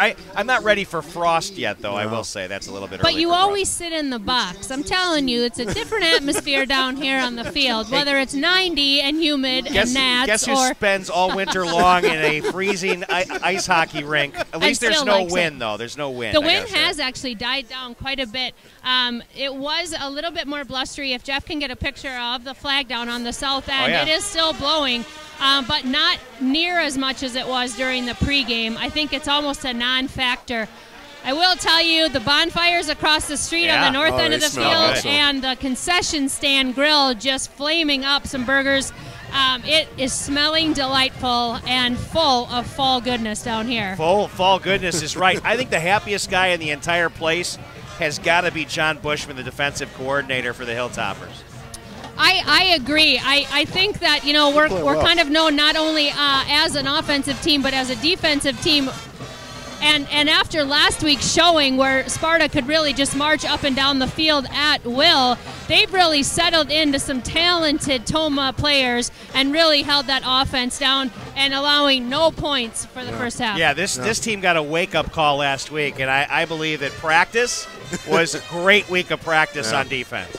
Yeah, I 100% agree. Practice is what we do to make our game days even that much more exciting. I'll let you talk a little bit more about stats. I do have some score updates for you before we get back to the second half. Yeah, let's take a quick break, come back with those scores momentarily. Lisa down the field looking up scores. Stan's been looking stuff up as well.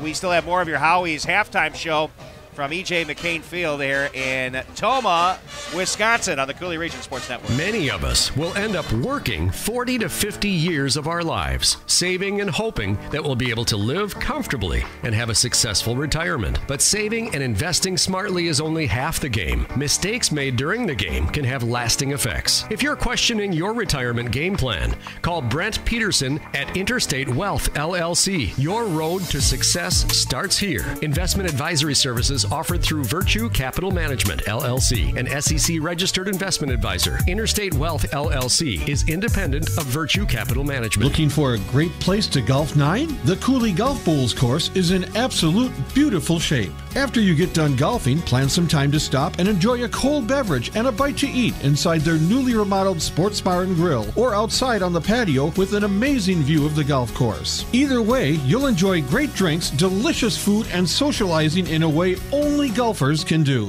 Call today to book your tee time at the Cooley Golf Bowl in Onalaska. 781-1111. That's 781-1111. Hilltopper Refuse and Recycling Service has been at your disposal since 1984. It's all about the service and customer satisfaction.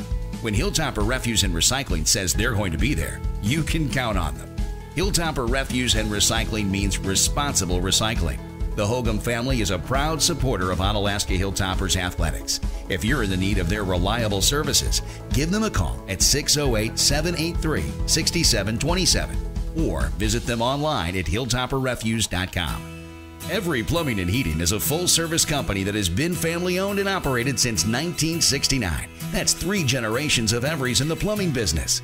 Every Plumbing and Heating consistently provides reliable and quality workmanship and the best service at a fair price. Every gets it right the first time. Every Plumbing and Heating is a proud supporter of Onalaska Hilltoppers athletics. Give them a call when you need it done right. 608-783-2803 or visit them online at everyplumbing.com.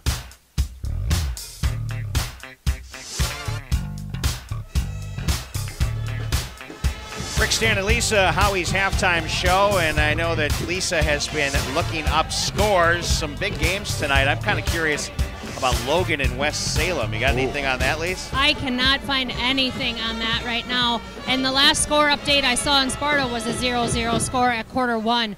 So some of the MVC keeping their scores on under wraps, if you will, for right now. But Caledonia up over Lewis and Altura, 28-7 in the second quarter. Holman routing Aquinas at halftime, 51-0. GET up 46-0 at halftime. And Arcadia leading Westby 10-7 right now. Oh, wow. That's actually kind of a shock there that Arcadia would be up on Westby, because I'll tell you, Westby's got Norseman got a good football team this year. Absolutely. But as soon as I get those other scores, I sure will share them. I would like to shout out to our local ABC affiliate, WXOW. I follow them on Twitter, and they're very great about getting those scores out so I can share them with you. That's good. They're sitting in the studios doing that. That's what they do.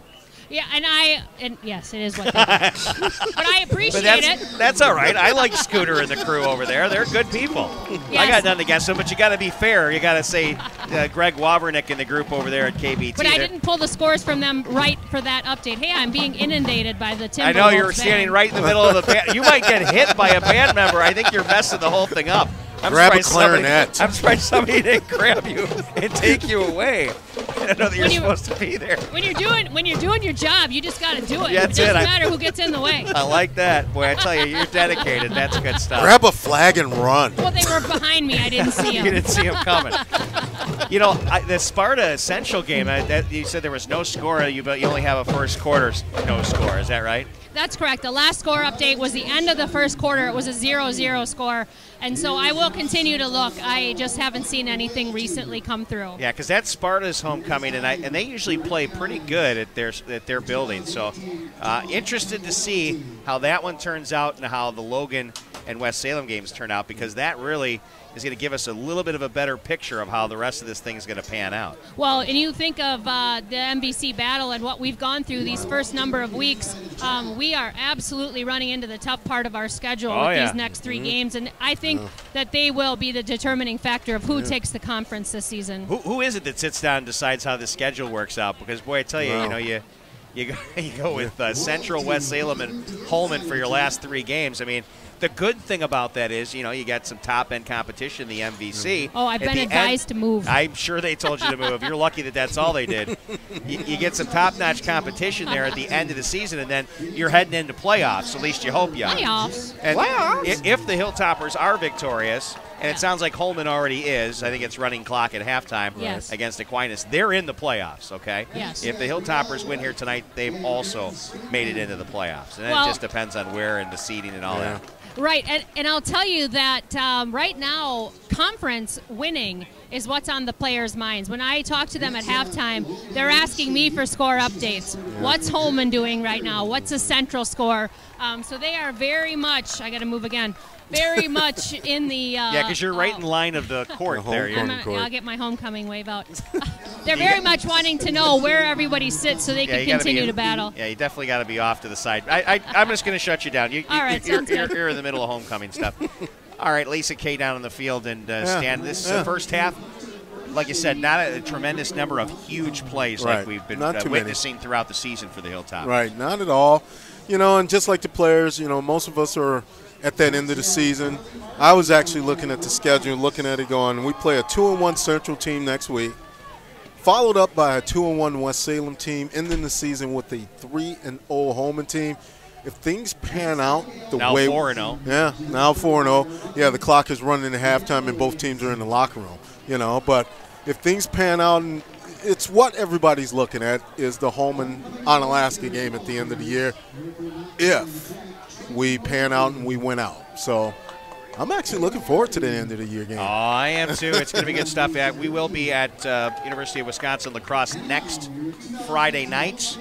as Alumni. the Hilltoppers take on the Central Red Raiders. We'll have the coverage pregame starting at 6:45. I'm excited, you know. Something else coming up that I will make you aware of, and it kind of is fitting. We will be doing our first ever soccer game here on the Cooley Region Sports Network. Yeah, I will tell you, I am not I'm not the most knowledgeable soccer person, but I can tell you this: I'm going to do my best, and I'm going to have Yana Yashinsky with me, and she's going to kind of be kind of the expert on the broadcast. I'm clueless. I just know if you kick it in the goal, you score.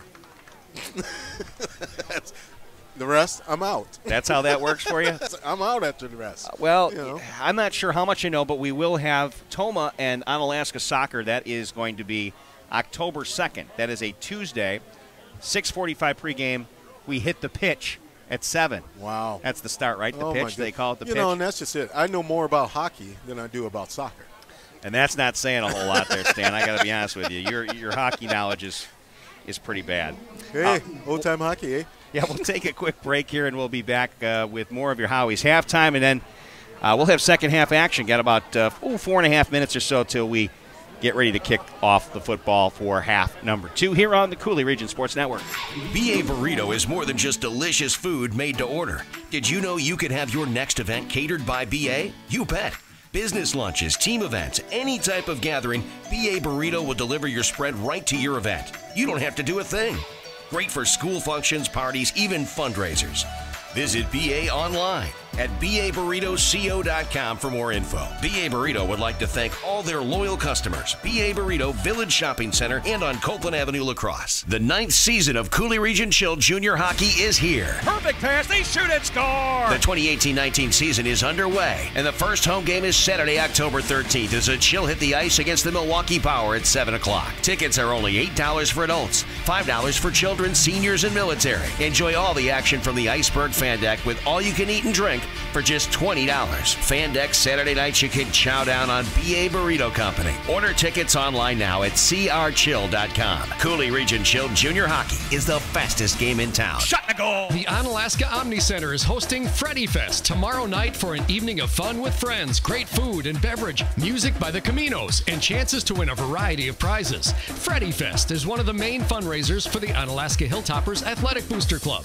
All money raised goes to support our student athletes and teams. Tickets are available for purchase at the Omni Center the evening of the event for $30 or 2 for $50. Includes food, entrance, and entertainment. We'll see you at Freddy Fest. Summertime at David Ray's Modern Diner and Tavern is all about friends, family, fun, and fresh fare using local and regional ingredients, including high-quality cuts of meat, real Wisconsin cheeses, and fresh-baked breads. David Ray's also features 5 flavors of ice cream from the award-winning Pearl Ice Cream Parlor in La Crosse. Enjoy your meal in the dining area, the bar area, or on the Four Seasons heated patio overlooking beautiful Lake Onalaska. Experience Onalaska's new hotspot, David Ray's, right in the heart of downtown Onalaska at Dash Park.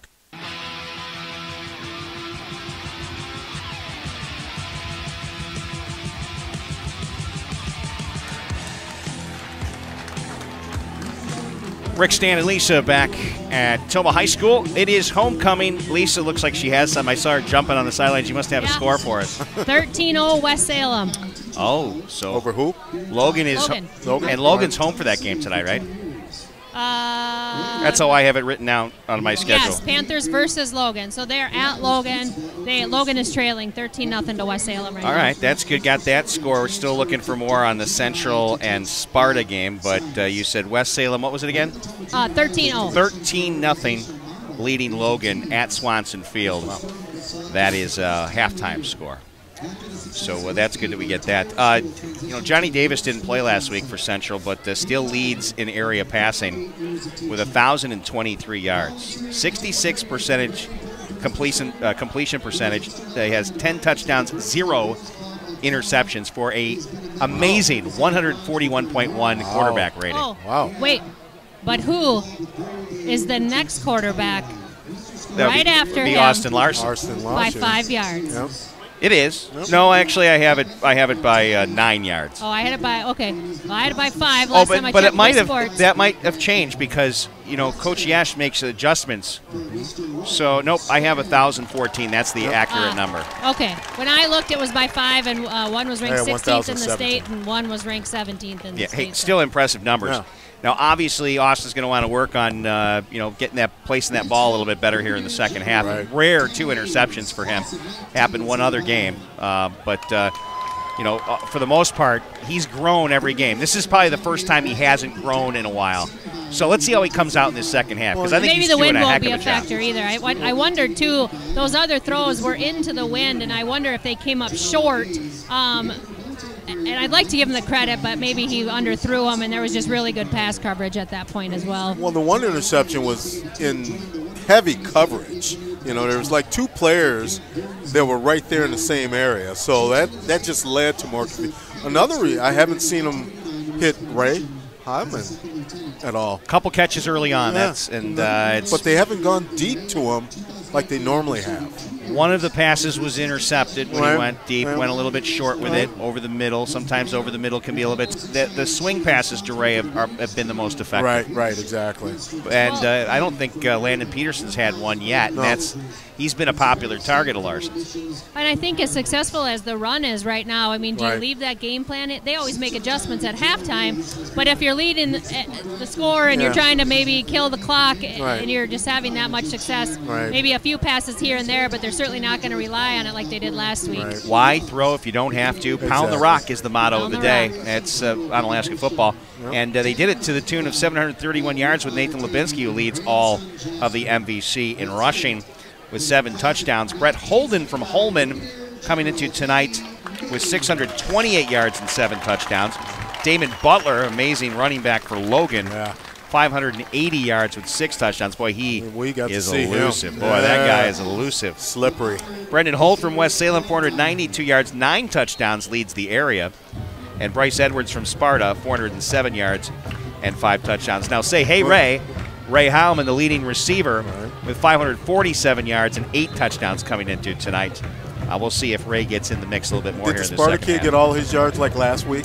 Actually, there's no Sparta receivers that are in here. Wow. So Nick Church had his biggest game of the season last week against the God, Hilltoppers. he was just huge. Yeah, that was just a heck of a game. He had 5 touchdowns in the game. That was sick. He had 1 kick return, 2 rushing, 2 receiving. Unbelievable. Unbelievable. It was a great game. It's another West Salem score, 19-0 third quarter. 19-0. West Salem up on Logan. Finishing off the leading receivers, Brandon Murfeld is having a good year with Aquinas. I know they're not having a very big year, but 21 catches, 461 yards, and 5 touchdowns. He really didn't do anything against us, though. He had a touchdown catch. Yeah. But I think he had 100 yards receiving. Was that their only touchdown? Yeah, I think that was it. Jamar Davis from Central and Jordan Davis from Central. Jamar, 439 yards receiving on 28 catches, 3 TDs. Jordan Davis, 19 catches, 349 yards coming into tonight with 4 touchdowns. And Damian Hernandez from Tomah, 20 catches, 322 yards, 3 touchdowns coming into tonight. He's caught a couple of balls here. He got in that last series. Yeah. But we done kept him in pretty check, good though. job so far by Hank Olson on Damian Hernandez. Yep, here we go. Yeah, and see, I'm taking the pick as the play of the day for me so far early in the game that Hank had. Hank Olson, that's where Lisa has it right now. So did you make your little note? You haven't even written anything down yet today. I've gotten Franzini down. All right. There just hasn't been really too much, It's just Austin Larson touchdown. Yep. All right, here we go. Third quarter just about set to begin here.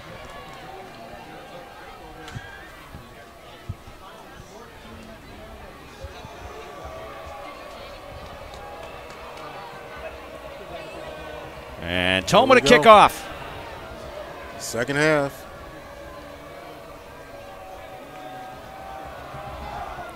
And a nice line drive kick taken at the 15 here. That's Michael Savrin trying to cut up the middle. Savrin's got good motor. He'll get decked, though, at the 33-yard line. Big hit as Savrin's taken down, but he pops right back up. 52. Really excited about that hit. Why not, right? I mean, Exactly. when you're a special teams player, maybe if you're not getting in on defense. You love getting hits. Oh, you love getting that big hit on special teams. That's one of the most pleasurable things you can think of if you're not getting in on defense all that much. All right, now go sit on the sideline. All right. All right, here we go. Franzini time. Big Hayden Larson's out there on D right now. Saw him chuck it on out there. This first play is going to be a keeper for Larson, blasting through a tackle for a first down up to the 45-yard line. Nice run. You know, and this is where you look at Onalaska, and it's like, ball control, you know. If you don't need to put the ball in the air, keep it what you're doing right now. And that's what we were saying. Yeah. So the first play, first down, Austin Larson with his feet. He's had success running the ball when he has taken it. Here's Franzini trying to get up over the pile. He'll get ahead for a couple of yards. Give him 2. Yeah, he really didn't have much room to run. His offensive line in front of him, he kind of just sort of went up and over Jack Weber, his tight end, on the left side there with Ryan Kajawa. Landon Peterson will line up as a receiver wide left. Again, that double tight end set they've gone to. And another keeper for Larson, hit up high. He's going to gain just a couple of yards. And a good effective hit there.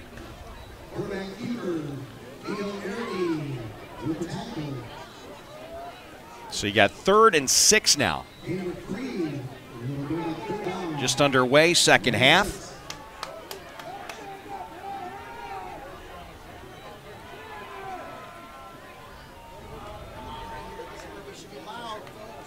Larson to throw. Oh, almost picked off. Oh, my goodness. Cajun Iwako was licking his chops. He thought that was a pick 6, but it came in and out of his hands. He had nothing but green ahead of him if he could have hung on to that one. They've had a couple of those that they've missed. Ooh. Austin Larson has not had the same type of accuracy that he's had through the first 5 games. I would say that is something that they'll talk about. Yeah. I did get a Sparta update. Sparta 10, Central 6 in the 3rd. Ooh. All right, got a good game there. It's Nick Pika with a boot. That's going to take a nice ride into deep Tomah territory. He fields it at the 5, would have gone into the end zone. Now he might be in a bit of trouble. Yeah. Not sure that was too wise to field that football. He'll be knocked down at the 7-yard line. Let that one go for sure. Oh, you got to play it down. Oh. And that's Boone Matheson, who was the returner, and he's hopping to the sideline. I think he was out for a while before. And, you know, the Tomah Timberwolves had been hit with the injury bug. There's a lot of injuries, yeah. They lost a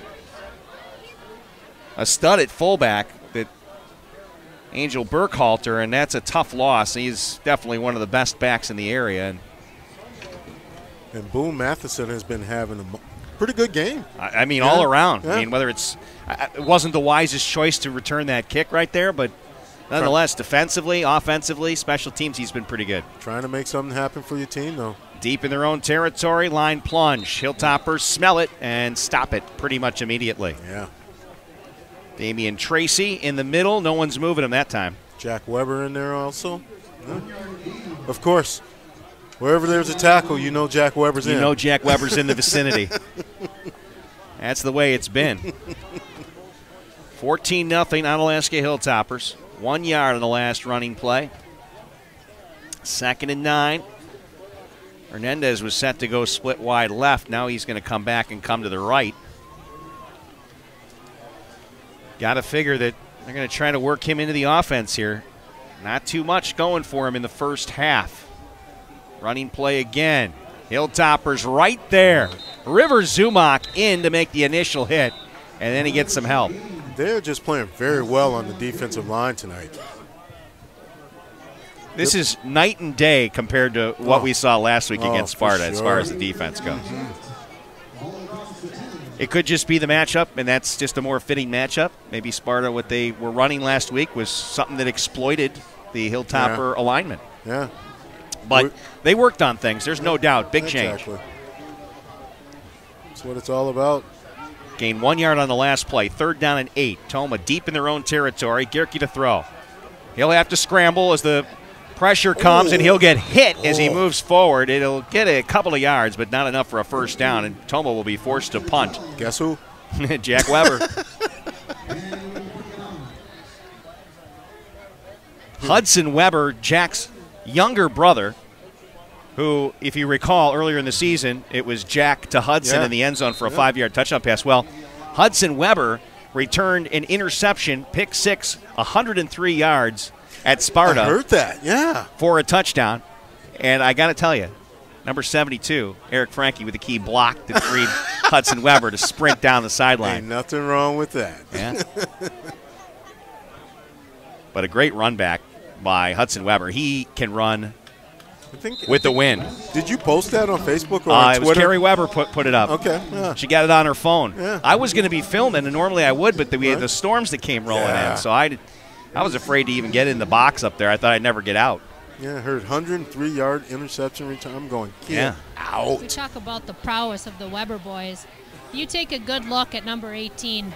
You tell me who's got a dirtier uniform than him. Oh, he's we playing. talked about slobber knocker and mud before the game. That's just how I like to look at football players: defensive line, offensive line, dirty. He's getting dirty. He's Butkus-like. He's Butkus-like. He's just getting dirty. Yep, and you can tell the bright whites, and then there's the Weber. Yep. And here's the Hilltoppers on offense. Austin Larson needs to hang on to that football. He gets ahead for pickup of 6. So I am grateful that I do not have to do the laundry of these football players. Kudos to the moms. I mean, look at how bright white these are. I don't know what they're using, but man. Hey, there's a kid in our house does his own laundry. Maybe that's one of the lessons that Coach Yashinsky teaches, is how to get your whites bright. Yeah. Could be. It'll be 2nd down after a 5-yard pickup by Larson on the last play. The quarterback keeper running the football a lot more is Austin Larson. Shout it out. Larson throwing, has a receiver. Connor Haggerty with a catch. Haggerty runs over a tackler, gets ahead for 3 more yards down to the 17-yard line. There's a big tight end for you. There you go. We know he's got hands. He's got 2 picks. My voice tends to go up a couple of octaves every time Connor Haggerty does something big, does it not? It's kind of like the bromance that Scott had last year. It is. Connor Haggerty is a fun guy to watch. When he ran back that interception for a touchdown, that was pretty huge. What's even better is watching the mom moment when she comes to work the next day, or Monday. Yeah, pretty excited. Beyond excited. And she's kind of a quiet person, I think. I mean, she's kind of shy. At least she comes off that way. She chooses her words very carefully. Yes. But, boy, beaming from ear to ear. And with good reason. Yeah. So a 3-yard pickup, or maybe we'll give him 4 on the last play by Franzini. Yeah. Hilltoppers moving downfield. And a pitch to Franzini, looking for blocks on the outside. Good nice cut. Franzini dances back out right and eventually runs out of real estate and out of bounds after picking up the first down, a gain of 8. As we say in the city, he cuts on dimes. Yeah, that's exactly what he did. I mean, there was one man in the area that could have stopped him in the backfield, and he made that nice little cut move, and defender goes right by him. You know, and it's not about getting out there really fast. It's about slowing yourself and being able to allow yourself to cut, especially on this type of field. 6:26 to play, 3rd quarter. Hilltoppers moving. 1st and goal from the 5. And he's 6. And wide open to the end zone. Franzini with his 2nd touchdown of the game. 5-yard touchdown run. Hilltoppers take a 20-0 lead here in the 3rd quarter with 6:21 left. Nice run. Nice cut. Nice drive. We'll bring out Kaylee Manglitz. Good with both attempts. 26 for 29. Oh, that almost was blocked, but no dive there. She puts it between the uprights and good. Gets it done again. Kaylee Manglitz, the all-time leading kicker in Hilltopper history. And the Hilltoppers up 21-0 here with 6:21 to play in the third quarter on the Coulee Region Sports Network. Isn't life crazy? One day your fender gets dented by a runaway shopping cart. The next day, your kid's college entrance exam is a runaway success. Yes, I got accepted. But that's life. Some days you're the bug, some days you're the windshield. No worries, your State Farm agent is here in all of life's moments, the good and the not so good, to help life go right. So good day, bad day, any day, let's talk. Call State Farm agent Kurt Path in Onalaska at 608-783-1130.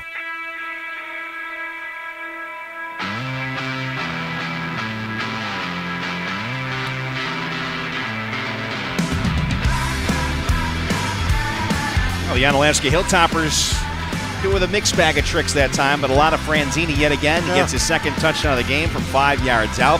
Austin Larson with his feet. A couple of nice throws as well. Connor Haggerty in the mix at the tight end position, or H-back if you prefer.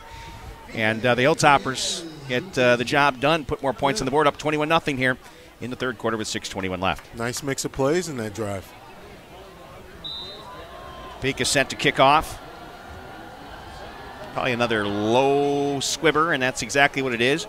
Field at the 31-yard line, looking to get to the outside. And I don't believe that's going to be much for, is that Dawson Cruz, 28 or 20? I could not, yeah, it was Dawson Cruz. Yep.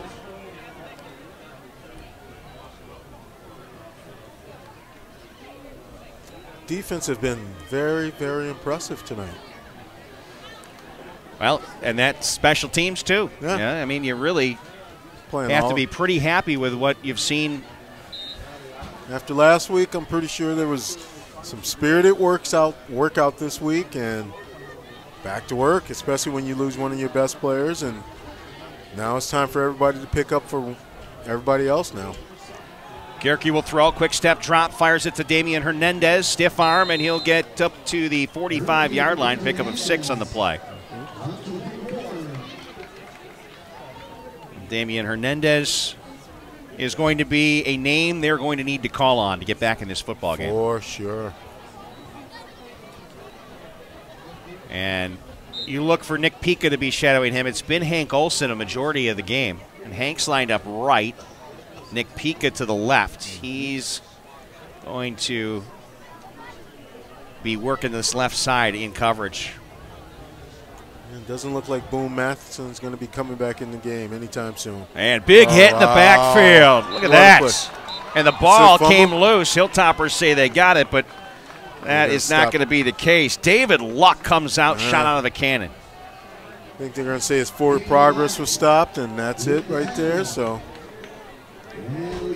you know, David Luck came out big time at the beginning of the first couple of games, and we haven't said his name a whole lot. He's still contributing. But that time, boy, I tell you, he read that play perfectly. He just came out like a firing out of a cannon on that one. Jeez. And that's what we were seeing early in the season from him, too. Loss on the play. It was more like 2nd and 3 on the last play. Now you're looking at 3rd and about 5 yards to go. Loss of 2 on a tackle by Luck. He's looking pumped up on that line right now. There he goes and again. he tries to get to the quarterback in the backfield. Gerke throws off his back foot, and that'll be a incomplete pass. Didn't set his feet at all. Not going to be able to get that ball down the field where you want it. Good pressure by Onalaska's defense. Front 4. They're bringing the noise. So 4th down for the Timberwolves, and you're down 21-0 here, and you're at midfield. You're thinking about it, but it looks like they're lining up to punt. You know, Onalaska seems to just be getting pressure. Yeah, Tomah looks like they've got a pretty big line, but we're getting through there with no problems. Westfall with another good kick. Uh-oh, mishandled there by Ray Heilman. He gets back to cover it up, though, at the 15-yard line. That could have been a huge turnover there, and luckily Ray was able to pounce on the ball, do that quick crawl like he was going through the obstacle course there in the military. Thank goodness he had the strength and speed to go get that ball. We used to do that back in the 70s, back in high school, you know. I'm aging myself. A lot of guys do. Have you ever done a Tough Mudder before? No, I haven't. Lisa does Tough Mudders, right, Lisa? No. Oh, all right. No, I don't think so. I was just meniscus surgery. Yeah, no, I know you can't do that with a knee. This is a tough mutter down here on the sidelines, I'll tell you that. Yeah, it's still a little wet after all the storms that have been rolling through here. Boy, I tell you, that's nice that that's finally come to an end. The only tough mutter I know is mine.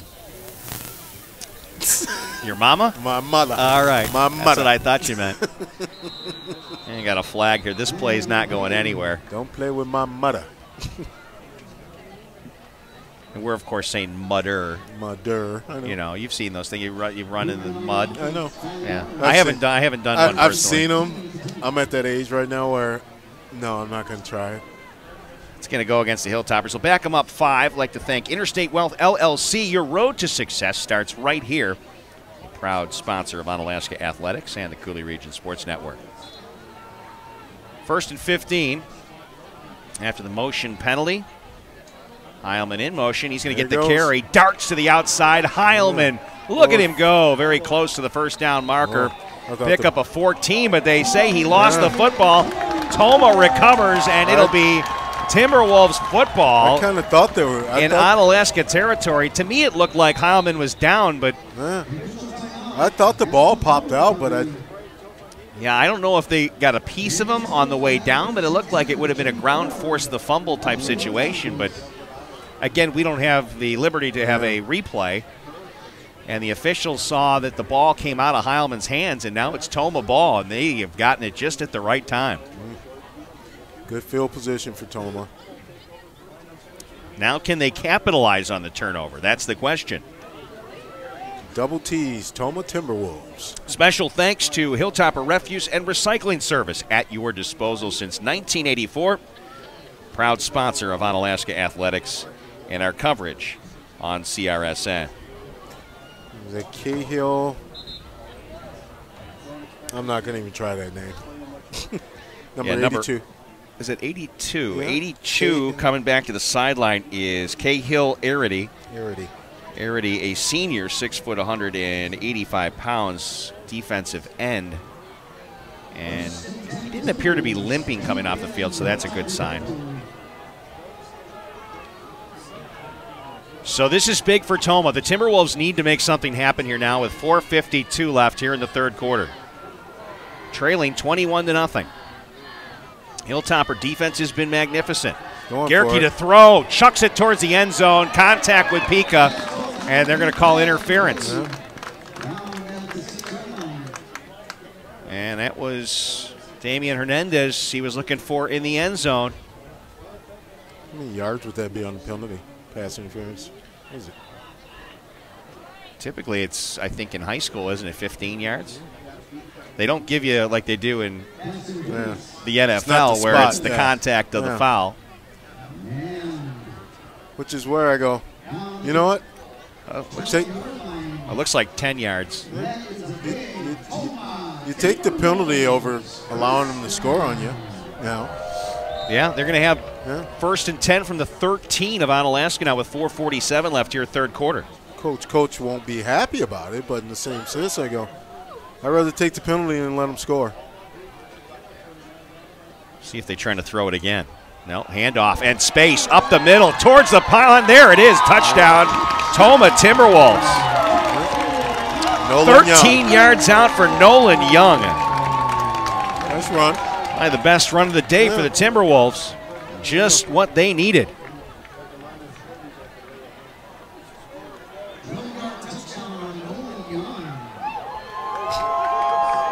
So Young hits pay dirt for the T-Wolves, and they are on the board.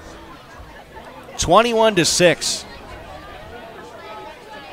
That hole was opened up. Kudos to that offensive line. That's the first time they've had the kind of freedom to run up the middle. Yep. Just a quick hit play. And they'll look for the extra point.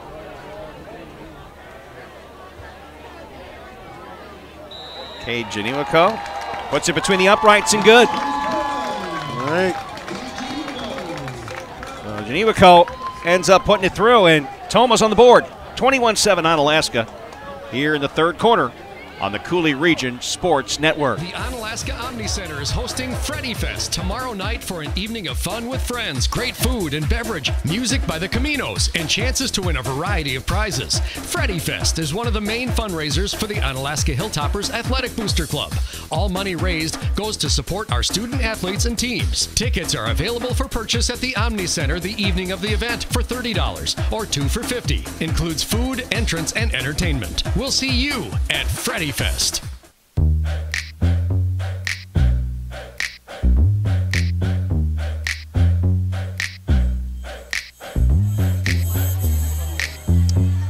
Now, Tomah's fans finally something to cheer about here at homecoming as they get themselves a touchdown, take advantage of the turnover. A pass interference call goes against Nick Pika, and then a 13-yard run as Nolan Young scoots it in, and now it's 21-7. Watch the onside kick on this. And I got to look closely here. They are gathered in a scrum here for the kickoff. We'll see how they line up after they break.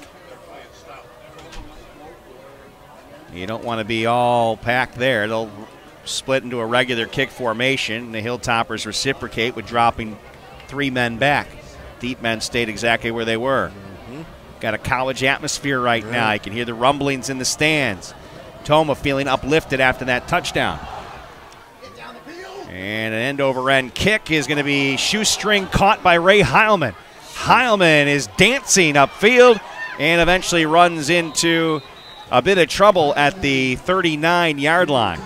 Decent return to get him out of that deep. Well, it wasn't that deep, you know.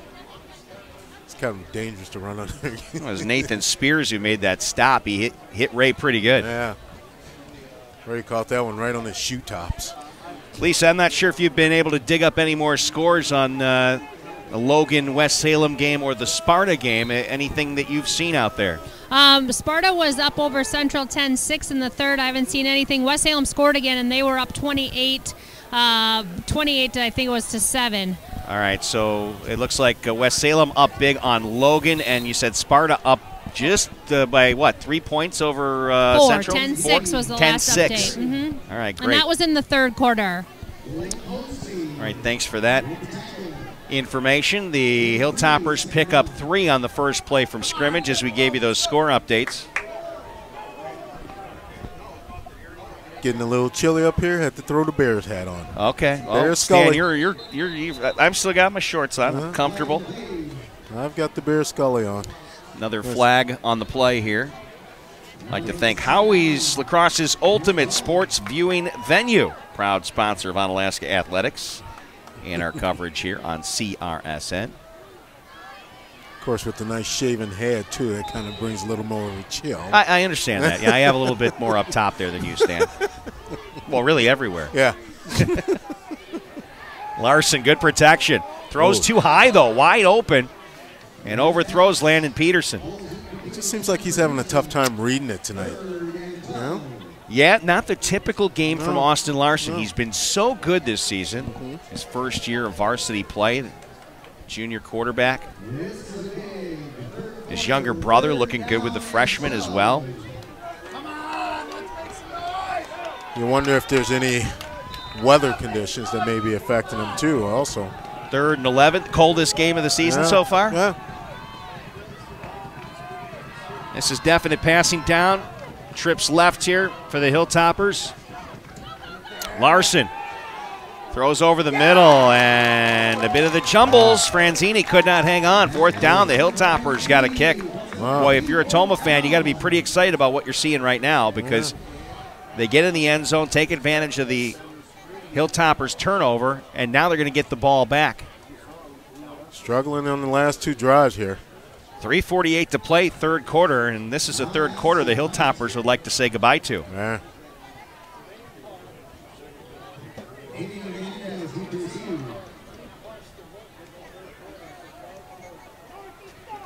And it looks like Damian Hernandez is the deep returner here. Pika back to accept the snap.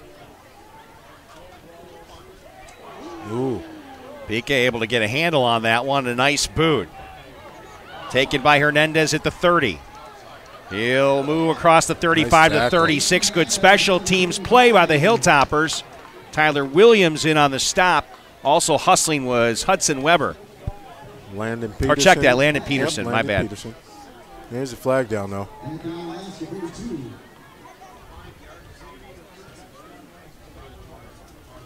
Might be against. What's going on? 3:38 left on the clock, and there is flags sitting around the 42. It's like a moth really wants to be in here, Stan. Watch out. At least you got your hat on. It won't land on your head. They'll back them up. Saying there. a hold on the return for the Timberwolves. So is that, if that's a hold before the ball is kicked. Is it before? If it's before the ball is kicked, it should probably be an automatic first down. That's a whole different story. Yeah. You don't regularly And where see it's that. placed at, it does have that look.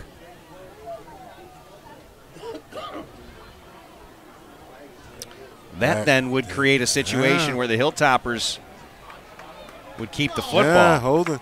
First down. And it is a first down. So the holding happened before the return. Yeah.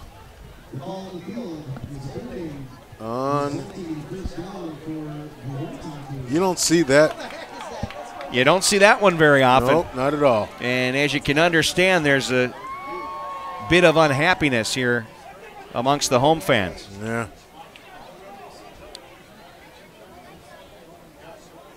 Like to thank Every Plumbing and Heating. Give them a call when you need it done right. Craig Every and the crew, proud sponsors of Onalaska Athletics and our coverage here on CRSN. So Austin Larson gets to bring the offensive troops back out. They're still talking things over here on the sidelines. Oh. It is quite the sidebar. Yeah. And I don't think the coaching staff overly thrilled with the decision by not the happy at all. Guys in stripes. Coach Pluger not happy. No.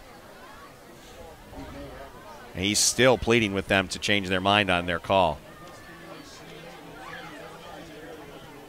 Again, I don't see that call made very often. Not at all.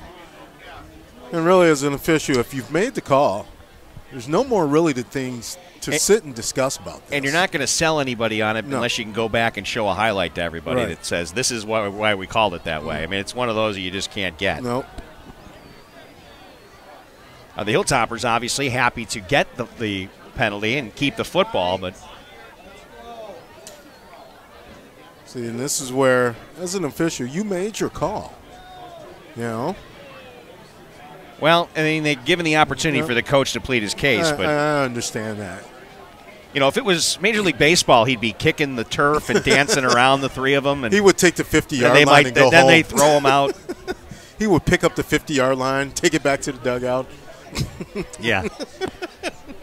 What coach was that? Like, remember Don Zimmer? Yes. He was the best with that stuff. I'm trying to remember the old Seattle Mariners. Old Popeye. Who was the old Seattle Mariners?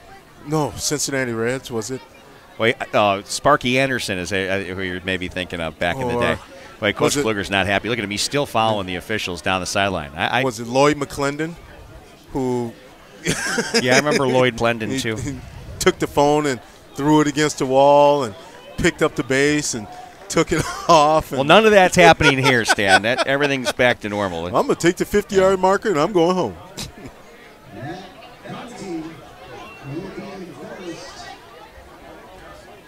So now they did change the original call. It's not going to be Hilltoppers football. Well, it will be Tomah football, and now they'll enforce the penalty after the return, which is what everyone thought it was to start with. Right.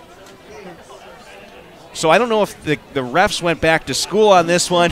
It took a long conversation, and it just shouldn't ever come to that.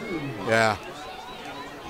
So now it is Tomah football. They'll have the ball at the 26, and there are many more happy fans. Although none of the fans here are happy that we wasted that much time to figure out what was supposed to be called originally.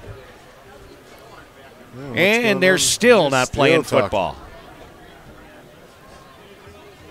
Well, with another stoppage and another discussion, I'd like to thank B.A. Burrito Company, boldly mixed mad flavors delivered right to your door. You people in Onalaska know you can order from the Copeland location. Give them a call. Plus, you can order online now. They have all kinds of a new system that's making it super easy I actually went for you online. to have burritos delivered right to your door. I actually went online last week to take a look at their. How'd you like your breakfast burrito? Oh, the pico was, just a little too much of the pico. But I had the dino. The dino was fantastic last week. But I tell you, it was the perfect thing to have when I got home after calling the game, I'll tell you. That and a cold one together. Oh, yeah. So here we go, finally playing some football. That's going to be behind the intended receiver and incomplete. Pica thought it might not have made it across the line of scrimmage, but Damian Hernandez did all he could to try to catch it. Both quarterbacks a little off target tonight. Yeah, I would have to say I'm believing more the weather. They've been playing. It's going to get way worse than this. Well, you think about it. We've been playing in 80-degree heat all the way up until last week. True. And now finally it's dipped in the 50s and 60s. And True. 2nd and 10 now after the incomplete pass. 3:34 left, third quarter. Tomah trails 21-7. And either there was a shift on right tackle or the Hilltoppers came across, but it looked like 77 moved. Triton Mosley, I believe. And talking with Craig Otto, a home team broadcaster, he said that Triton Mosley is a heck of a lineman, probably best on that line, and a rare mistake there for him.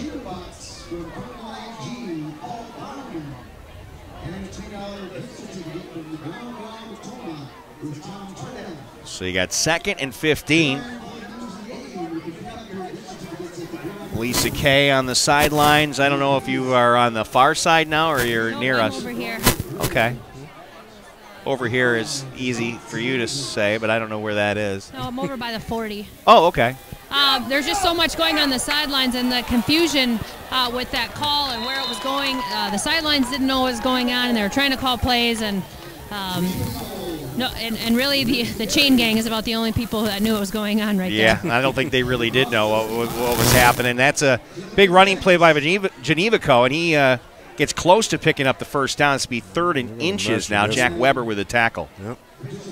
And wherever you are situated by the 40, it's probably not working so well with the wireless because it's crackling a bit. So are they going to come out and take a look at things? Okay, yep. You can see that. Jeff Ross is on the scene with the camera. He's got zoom in. I'm going to look along with you. Here comes the chain gang. I'm going to say just short, a couple of inches, and I'd be right. Say 4 inches. It's a lot easier when you have a camera to look at and it's all zoomed in. Yeah. Shout out to one of my co-workers in my fantasy football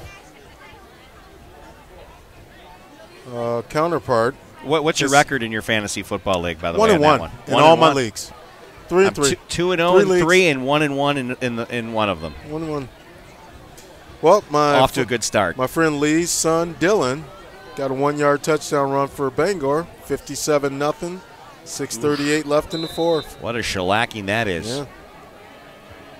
Cochran Fountain City.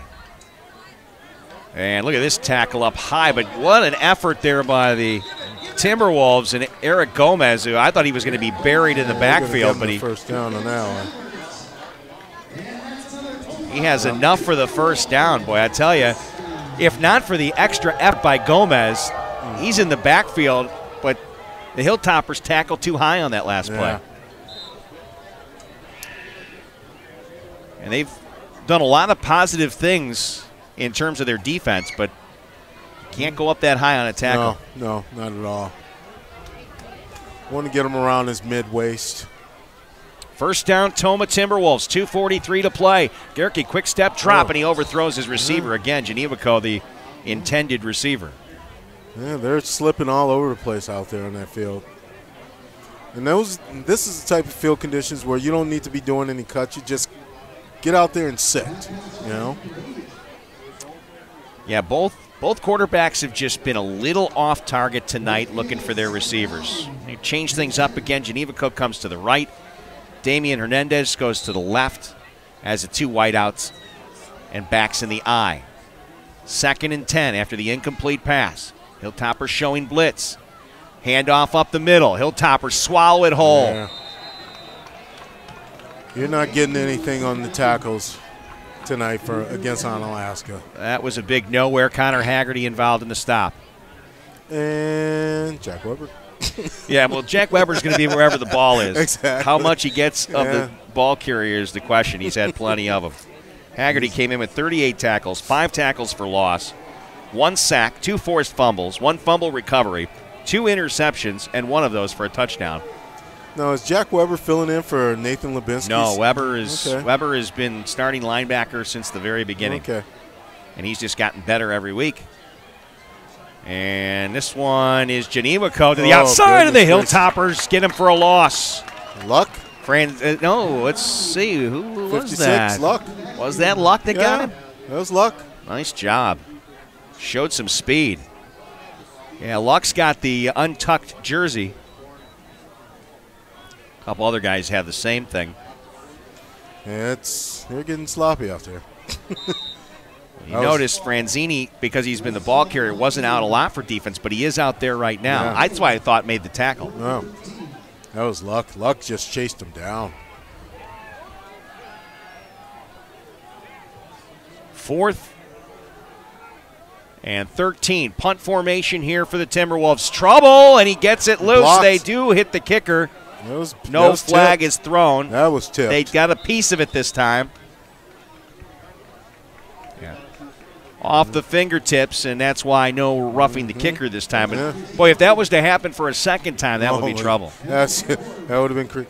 And who was it? Franzini was the first time, right? And he was claiming he got a piece of it. Yeah, 1:04 left to play here, 3rd quarter. All right, Onalaska, let's get a drive together. Let's get back to running the ball. Let's see what they can do offensively this time. Hank Olson is split to the near side this time with Landon Peterson far side. It looks like Michael Saverin lined up as a slot receiver. Ray Heilman in motion, gets the handoff. Heilman's got a blocker in front. Heilman continues to move down the left sideline. Flag thrown down at the 47-yard line. Heilman's all the way downfield, but there's a flag sitting at the 47-yard line. That makes me wonder. Oh, goodness gracious. I didn't see anything on that one. Didn't see anything. That's coming back. Yeah, it's coming back. But Ray Heilman showed the wheels as he typically does. They call holding. Wow. That's a big penalty there. Yeah. That erases a big-time touchdown run by Ray Heilman. Wow. Would have been a 56-yarder. That one hurts if you're an Onalaska fan. Yeah, because once Ray got on the outside, it was bye-bye Ray. Yeah. With those wheels, you get a good block in front, which he did, and Haggerty delivered a excellent block, and I hope that's not the one they called the holding on, because it was legit all the way. Yeah. It is what it is. So now you got 16 yards to go on the first down. Running play Franzini, and he gets hit at the line of scrimmage. Nowhere on that one. Tackle made by Nolan Young. Young had that touchdown run, 13 yards out, makes a big play defensively there. 2nd and 15 now for Onalaska. Yeah, that was a big callback right there. Probably the last play here of the 3rd quarter. I think they'll get one more in. Maybe. Depends if they run that hurry up quick enough. Depends on what happens on this play, of course.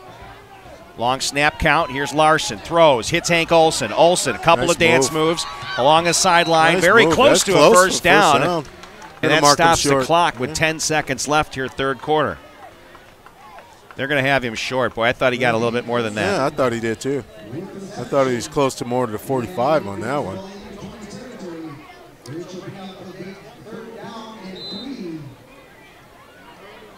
So 3rd down, 3 yards to go. 10 seconds left on the clock here in the 3rd quarter. Yeah, because he went out of bounds, that stopped the clock. It did. Franzini, the lone back. Look for Larson to use his feet this time. Motion, Heilman. Larson, keeper, follows his blockers. No, he dished it out to the outside to Franzini, who's going to get the first down. I think that was Heilman. Yeah, good play fake there. Ray on that one? Yep, that was Ray. Yep. Good motion. They put Ray in the backfield and a little diversion as he came across. 3 seconds up on the clock. First down, Hilltoppers. 43-yard line. That'll end the third quarter, though. Indeed it does. Hilltoppers, a 21-7 lead as we head to the fourth quarter here.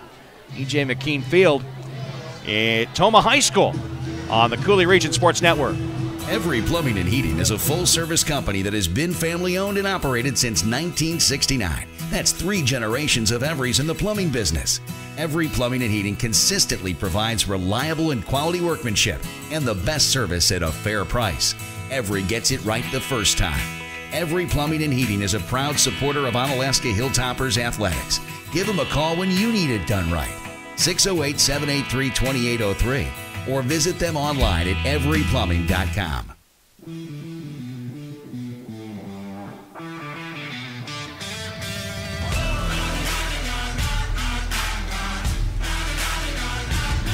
In Wisconsin, it's a ceremonial thing. You jump around at this point in the game, and that's what people are doing.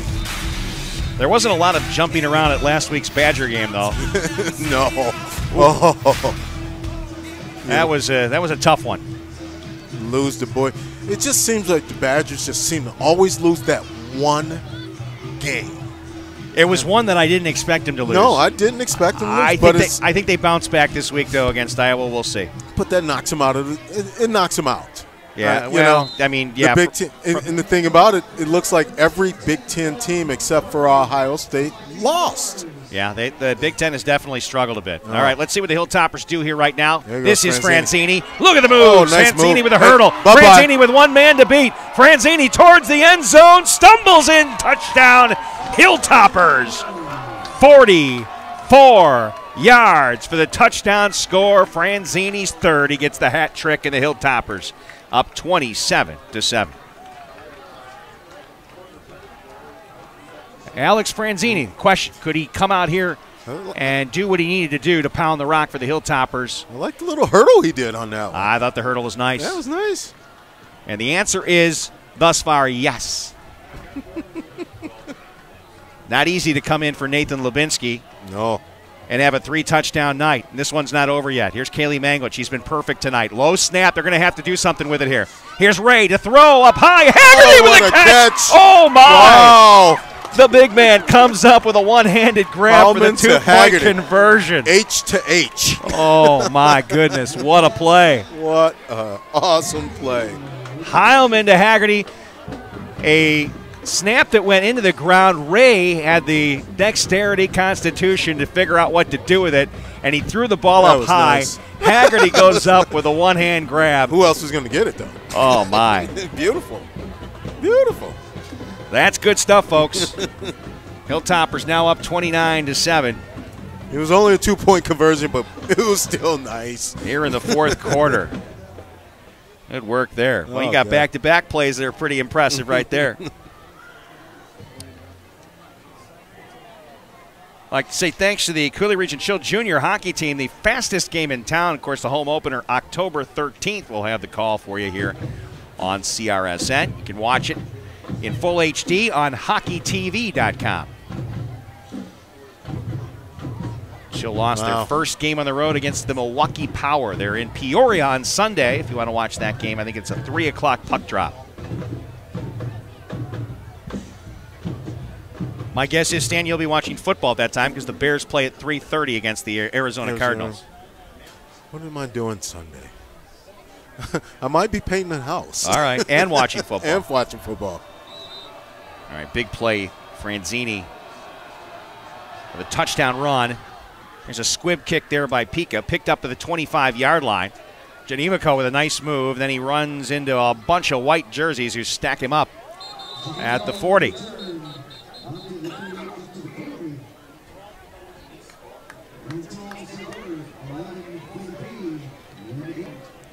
So, Lisa, I know you're not standing over by the Onalaska sidelines, but there's got to be a big weight lifted there. Franzini's had a heck of a night. And then how about that Haggerty catch? I was actually watching the jump around, and then I was updating some scores, and so I totally missed it, and I'll have to watch it on the playback. Okay, great. Yeah, because I have to face you, because I'm working. And I was getting score updates. Well, good. Well, go ahead. Give them to me. 35-7, West Salem up over Logan. Sparta Central still 10-6 in the fourth. Fumble. Haggerty hit the quarterback, Gerke, and when he delivered it forward, they think it's a fumble, but I believe his arm was moving forward on the throw. Sorry, Lisa, I didn't mean to cut you off there, though. But right, so I'm facing you, and I missed that, too. It's the best part about the archive. I can go back and watch the game. Mm-hmm. Let's see what happens if you turn around and talk to me. You're pretty close. Nope, can't hear you. Okay. All right. I'll tell you, it's a beautiful view looking at all of the fans. Oh, yeah. And Stan dancing the jump around. There it was you go. good. It was good. It was all good stuff. Pack it up, pack it in. Let me begin. Right. I came to me, back to me. Second and 10. This is not a talent show. I know. Here's Gerke with the throw. And that goes right through the hands of Damian Hernandez. And, boy, again, Gerke delivering the ball just a little bit too high. Both quarterbacks look off tonight.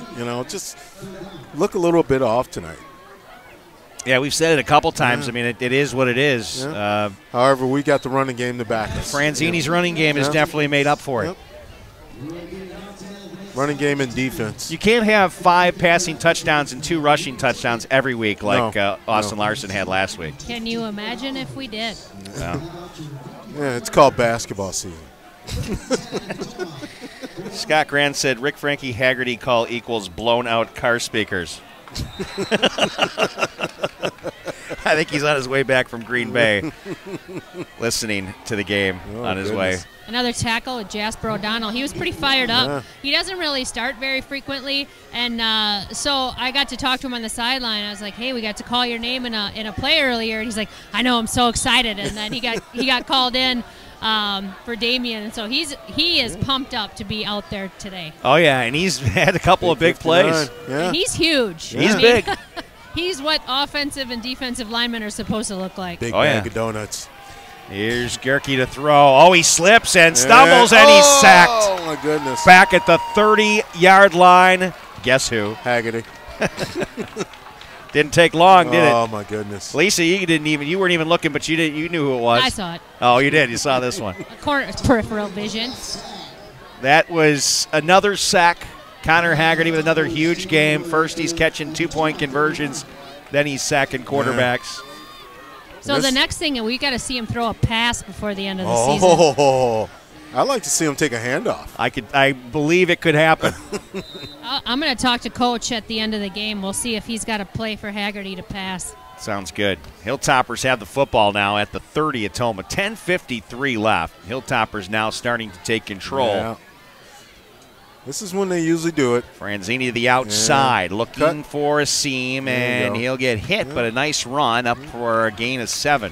You just don't want to run out of bounds right now. You stay in bounds, keep the clock ticking, drive back to Onalaska with the victory. It hasn't been easy, but it's starting to look like the Hilltoppers have this game in control. Larson looking to be passing in this situation. Taking his time with this play. Looks to the sidelines, and it looks like they may have changed the play. It's a pitch to Heilman, who throws it down the right sideline. Landon Peterson up for the grab. He makes the catch. Touchdown number 6. Lando makes the grab. Ray Heilman throws the football for his second passing touchdown of the season. And how excited is Landon Peterson? Don't hurt yourself celebrating. I've seen it happen. 25-yard touchdown pass? Wow. That was nice. Wow. 26-yard. Pull out the wrinkles. Landon Peterson with the touchdown. There's the kick by Kaylee Manglitz. And between the uprights and good. Well, a game that started with not too many highlights is ending with a lot of highlights. Landon Peterson with his 6th touchdown of the season, Stan. The sophomore has really been a nice target for Austin Larson. Wow. Well, you got 2 receivers out there. You've got Heilman with 8. You got Peterson with 6. That's a good tandem. It's been a great tandem. We got 10:05 left here, fourth quarter. Hilltoppers now with a 36-7 lead. Take this time to thank David Ray's Modern Diner and Tavern, Onalaska's newest hotspot. Proud sponsor of Onalaska Athletics and our coverage on Coulee Region Sports Network. And I hear a good place to watch the Badger games. Really? Yeah, okay. That's what I'm hearing. I usually like my sofa. And whatever you've bought at the store, that's going to cost you less money, Stan. I'm just guessing that's how you roll on a Badger game day. You know, Saturdays and Sundays are my house days, you know.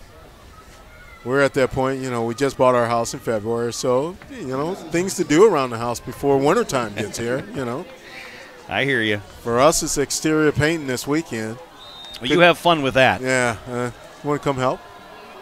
Saturday night, it's Freddy Fest. I'm talking about in the afternoon. Oh, all right. That'll be picked up at the 25. Geneva Co. makes a couple of moves up to the 35-yard line. That's where Tomah will start out 1st and 10. Maybe get it to the 36. Lisa Kay on the sidelines. What do you got for us, Lisa? Sparta Central update. Sparta 17 over Central 12. However, on the ensuing onside kick, Central recovers. So we may have a nail-biter over in the Sparta Central game. Wow, Central got on the board. They said 17-12. They trail onside kick. They must have scored and got the football back. So they were down. Sparta kickoff 95-yard return. And then Sparta onside Oh, I kicks, gotcha. Okay, there you go. And they do not recover. Central gets the ball. So Central has the football, but Central is trailing. Correct. And there's any idea how much time's remaining? I do not. All right. See, those are the pertinent questions, but good. Fourth quarter, maybe 9 minutes or left. They were ahead of us in score. When we were at halftime, they were in the third. So. All right. Of course, Sparta lost here at Tomah. Timberwolves undefeated this season at home right now, trailing 36-7. Here's the pitch. And getting to the outside, Eric Gomez, but not much there. Hilltoppers find it and snuff it out.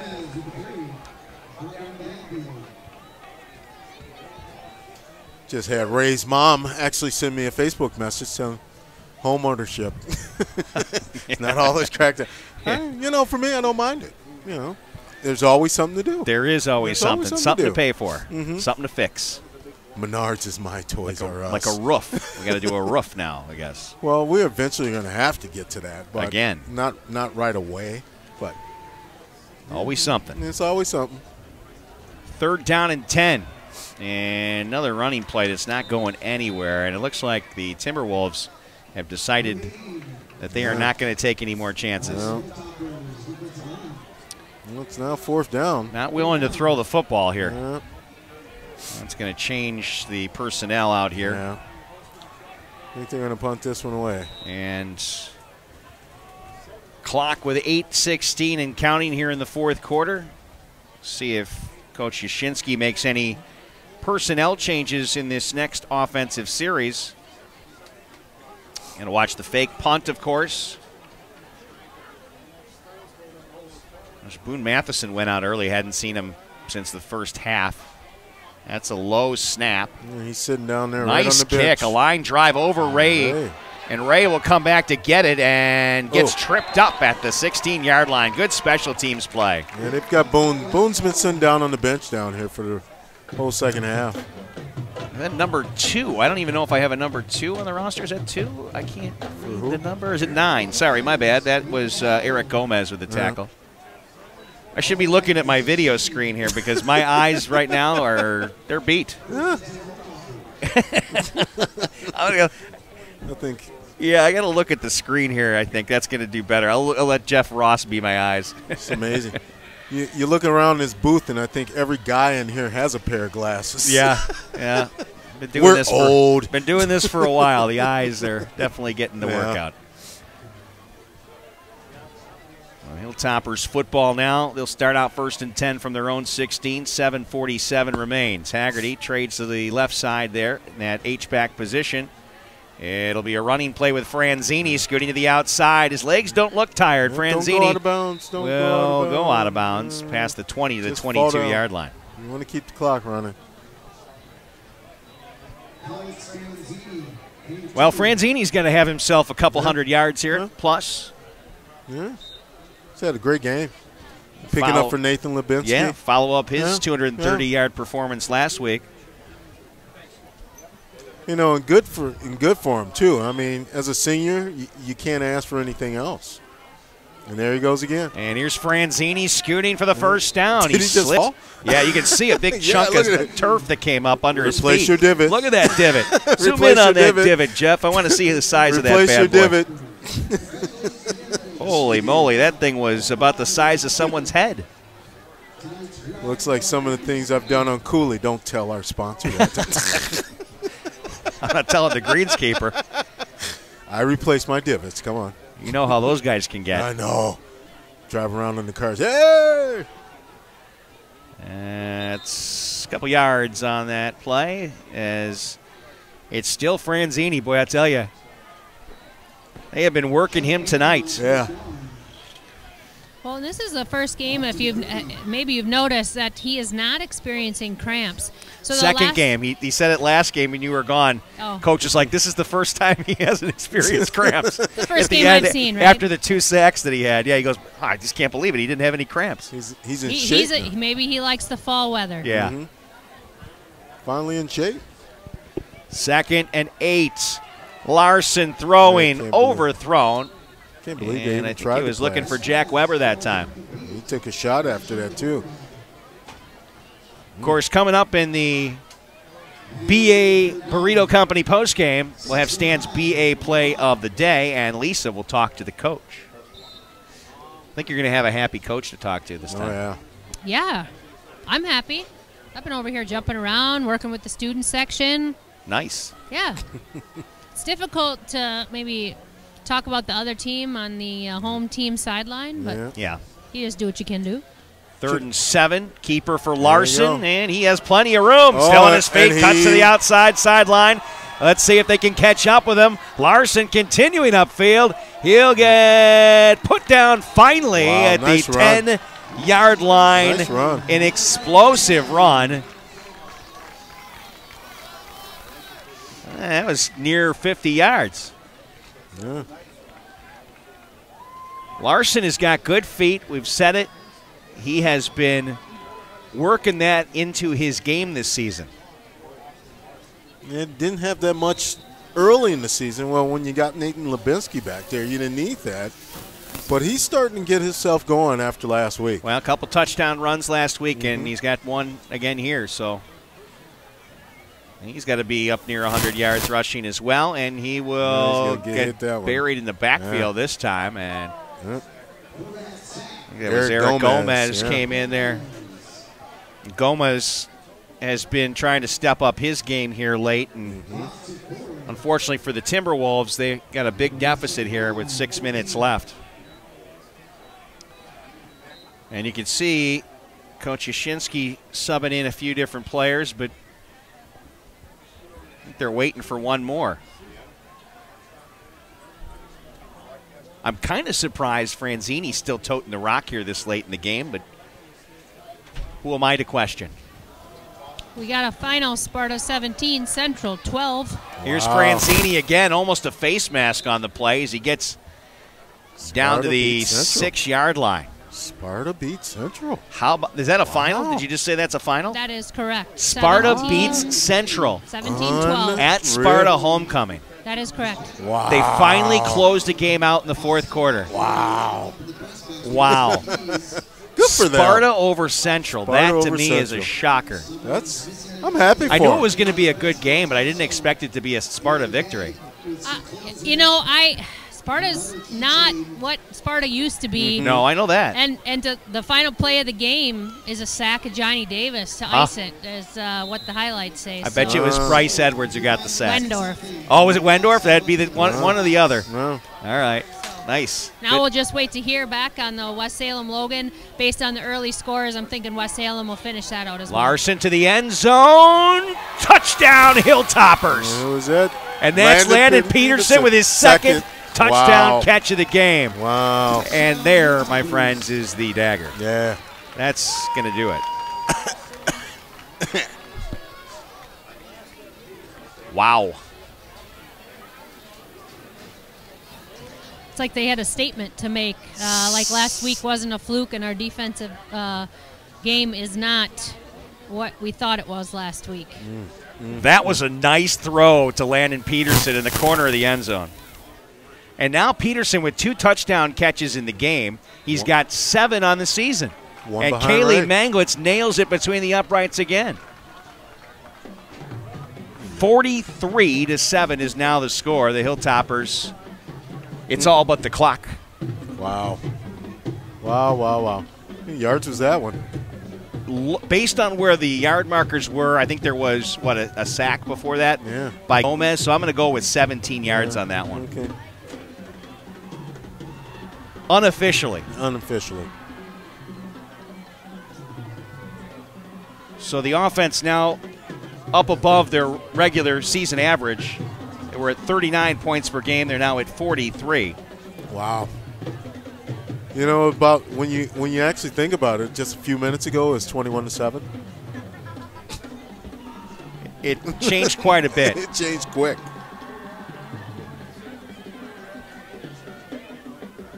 And it'll be interesting to see what Coach Yash does here in the final 5:22.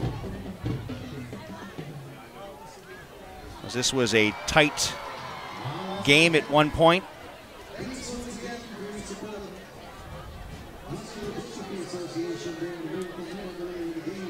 Wow. Of course, next week we'll have Onalaska at Central. And with Central losing, Holman winning, Onalaska winning, they both make the playoffs. They're both 4-0. West Salem now 5-1, 3-1. Not officially yet. I don't think we got the official final score, but they were carrying a fairly decent lead against Logan when we last heard from Lisa. Wow.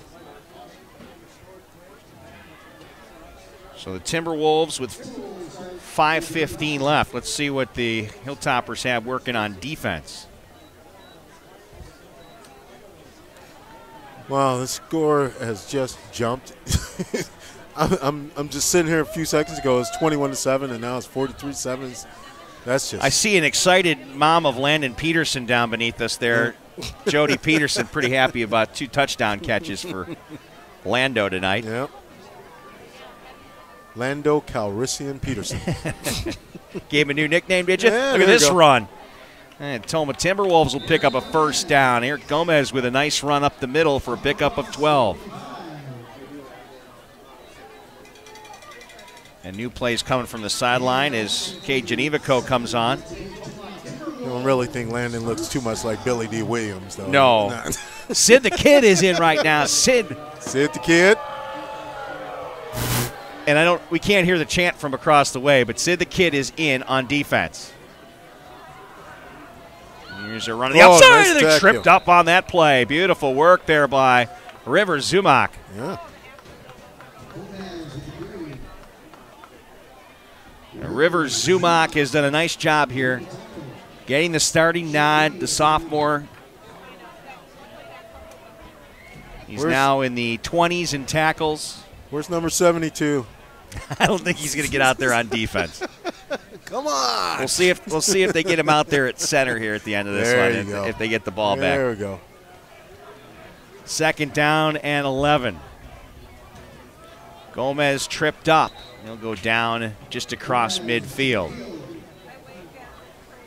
Going to get helped up. Yeah, here's where you get all your other players. A lot of players. Yep. Coach Yasinski's getting more players into the game now. Gavin Randall's in the game now. This is what you need. I mean, you need to get these players in. You're going to need them at the end of the season. Gavin Southworth out there. Mm-hmm. You got Saverin on the corner over there. Getting in there at linebacker. Here's the pitch. And Gomez with a stiff arm. He's going to get the first down, eventually brought down out of bounds. Ermias Ratty with the tackle.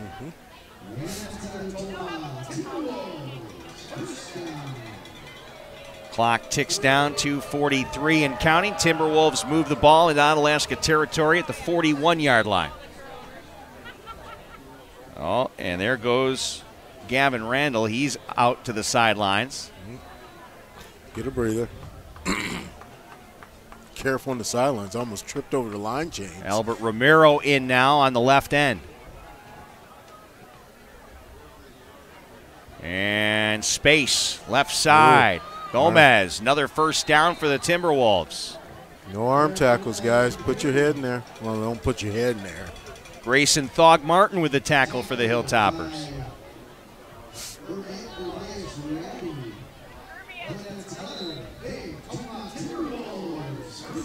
I have to say, I really love the football field right being in the middle of the neighborhood. Beautiful area. Yeah, it's a pretty scene right here. Beautiful. No doubt about it. Yeah. Running game working for Tomah right now. Hilltoppers throwing a lot of different bodies in there defensively. There's Ermias along with Tone. Dan Tone. Watson with the tackle. Going down the roster on this one. Keantone Watson, 5'7", 215. Give it up for Onalaska's own Mr. Cantone Watson. Keantone. That boy's talented. Nice job of Ermias Ratty as well. He's been in on a lot of these last few plays. You expect him to be a star on defense down the road. Pitch. The outside. Ooh. And that's going to be a big hit along the far sideline. I think that was is that Albert Romero with the tackle? Yeah, it looks like it. 45 ticks left. Clock ticking down. Lisa getting in position for Coach Yashinsky in the postgame, the BA Burrito postgame show. And Stan's play of the day. Got a few more to choose from now. We got a lot more to choose from. Second half. So there's a couple of them. They're sitting out there. Have an idea of where to go, though. That's going to be 6. Timberwolves looking for 6, but the tackle is made nice short of the end zone. Nice tackle. And that, I think, was Skifton. Cody Skifton with a touchdown-saving tackle. Nice job, Brother Cody. Noah Skifton, of course, who was the skilled here you go. Hold him out right here. Quarterback and defensive back for the Hilltoppers. And they'll score. That'll be a touchdown for the T-Wolves, and that will end the game on the very last play. Yep. Are they going to have to kick the extra point on this one, I'm wondering? I believe clock expires. I don't believe that that's going to be necessary. I think that's going to that's going to be game. Do it. They put that on the board, and that's 43-14, 13. Going to be your final score. Well, 43-13, the final here. Onalaska just explodes in the fourth quarter. And they did put up some big-time points. And you can call it a final. Both teams shaking hands. We'll take a quick break. Be back with the coach and your BA Burrito postgame show right here on the Coulee Region Sports Network. Howie's on Lacrosse Street has been a lacrosse landmark for decades. Gourmet burgers, signature sandwiches, and in-house smoked meats that are sure to please your taste buds. Whether it's Wing Wednesday, Howie's Happy Hour, or the Burger of the Month, Buffalo Bacon Blue Burger, Howie's has something for everyone.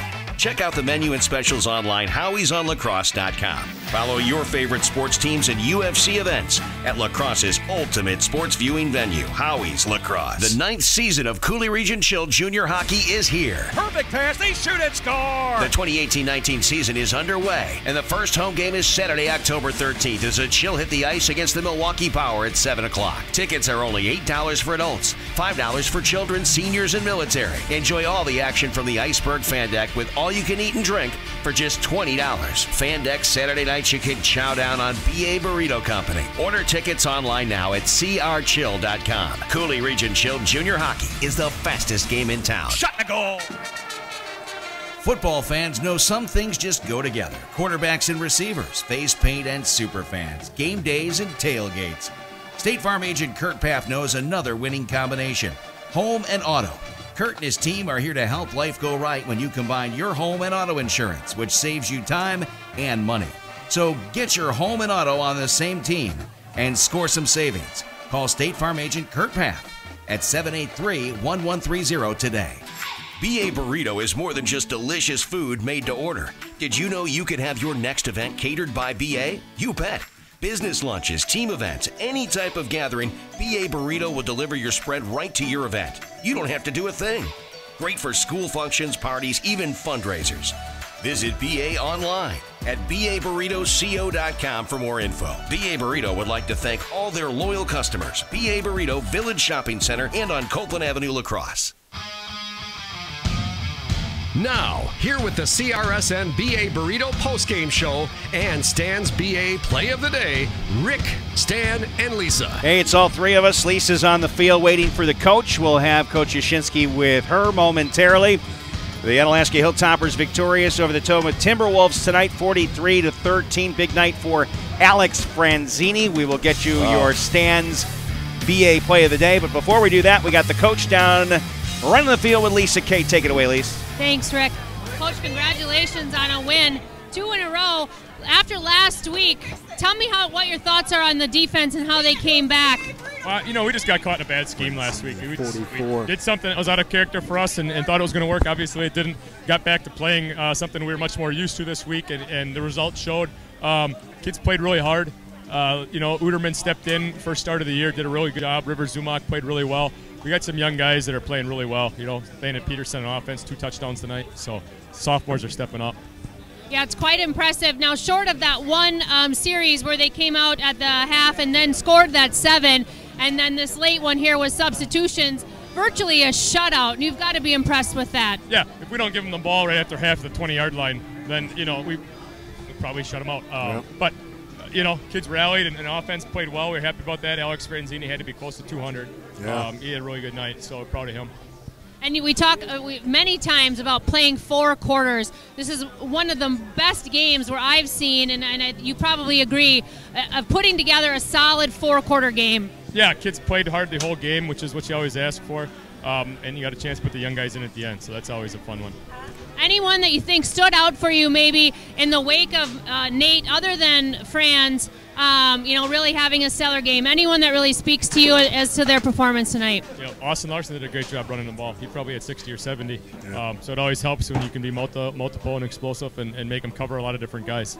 Now another big team to prepare for next week. We're at UWL with Central. I'll let you celebrate that, but any immediate thoughts toward that game? We're going to have 24 hours to like this one still. All right, if you feel like sending somebody over, we'd love to talk to them. All right, Coach, going to go back over. Nice job, Lisa, with the interview with Coach Yashinsky. I knew he'd be pretty happy about what the defense did tonight, and he's right. You got Jake Uderman playing his first game after being injured. He comes back, plays well. And River Zumock, they mentioned both those guys stepping in at the linebacker position and having strong nights. Coverage was good. Hank Olson with an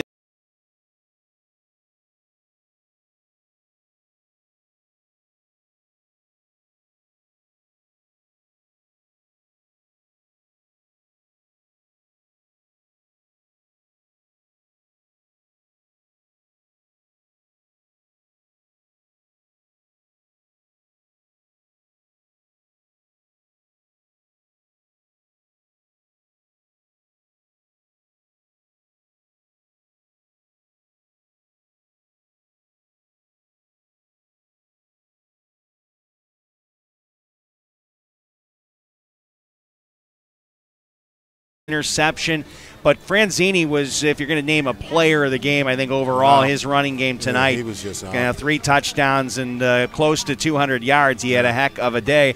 2 touchdown catches for Landon Peterson. The sophomore comes up big. There are a lot of things that you got to be pretty happy about in this outing tonight. Well, and when you're firing on all aspects of the game, offense, defense, special teams, short of a few miscues, absolutely you're happy. And the thing I noticed the most is that Alex Franzini and Nate Lubinsky's running style is so different. Very successful, but an offensive scheme, you've got to be ready for a more straight north and south and hard-hitting runner versus I find Franzini a little bit more like a firework. He's just he's in, he's out, he's spinning, his speed. It's really impressive. The quickness.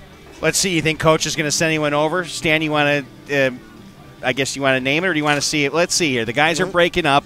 We got Ray headed this way. We got Franz headed this way. You might as well grab Franz. I mean, if you can grab Franz, I think that's the way to go here. Yeah. I think he'd be. Is he one to chat? You know. Well, I can always blackmail him with prom pictures. He took my daughter to prom. Okay. I didn't know that. I'm sure he's happy to know. He better at least talk to you, huh? Oh, we've got Alex Franzini and his offensive line. That's right. Yeah. You gotta say something about that offensive line. All right. Well, the offensive line, absolutely incredible. Made you look pretty good. What do you got to say to them? Well, they're the reason why we get those long runs, because they're the ones up front and making those holes, so I give all the credit to them. You guys want to hug it out later? Best uniform. I mean, look at the dirt. It was muddy in there tonight, a little bit slippery. Still, you had quite a bit of success running. You got a favorite play tonight? No. All I can say is that I was like running on a sponge. That's all I got. Running on a sponge. Running on a sponge. We talked about that early in the game, though we thought maybe the field conditions would have any issues. 3 touchdowns tonight. Did you guys talk during the week about really having to step up, next man up? Were you worried about your performance? No, because we've just been like taking our reps at practice, so I think we were prepared. You are a great interviewee, Alex. I'm going to interview I really appreciate that. I'm going to give shout-outs, and I'm going to walk around your offensive line, let them say their name, and maybe they can give a shout-out real quick. That sounds good. Do that. All right, we got one of my really, really great friends, Ryan Kujawa. Hey. Want to give a shout-out to anybody, Ryan? Say hi to Mom. Say hi to Dad. To your family. All right. Who do we got? My name's Caillou Lore. Caillou. Just shout out to my neighbor Kathy out there. All right, neighbor Kathy. Neighbor Kathy. Right. Neighbor Kathy. She's high on the list. Working boy. We got some divots out here. Jake Bloom. I'd like to give a shout out to all my coaches that help me improve through the week. There you go. Awesome. There you go. Nice. Awesome. He knows what he's doing. Shout out to my mom. There you eating go. egg rolls after this. So, yeah. Hey, I'm following I'm going to your house. I'm going to your house. This team is going to follow you.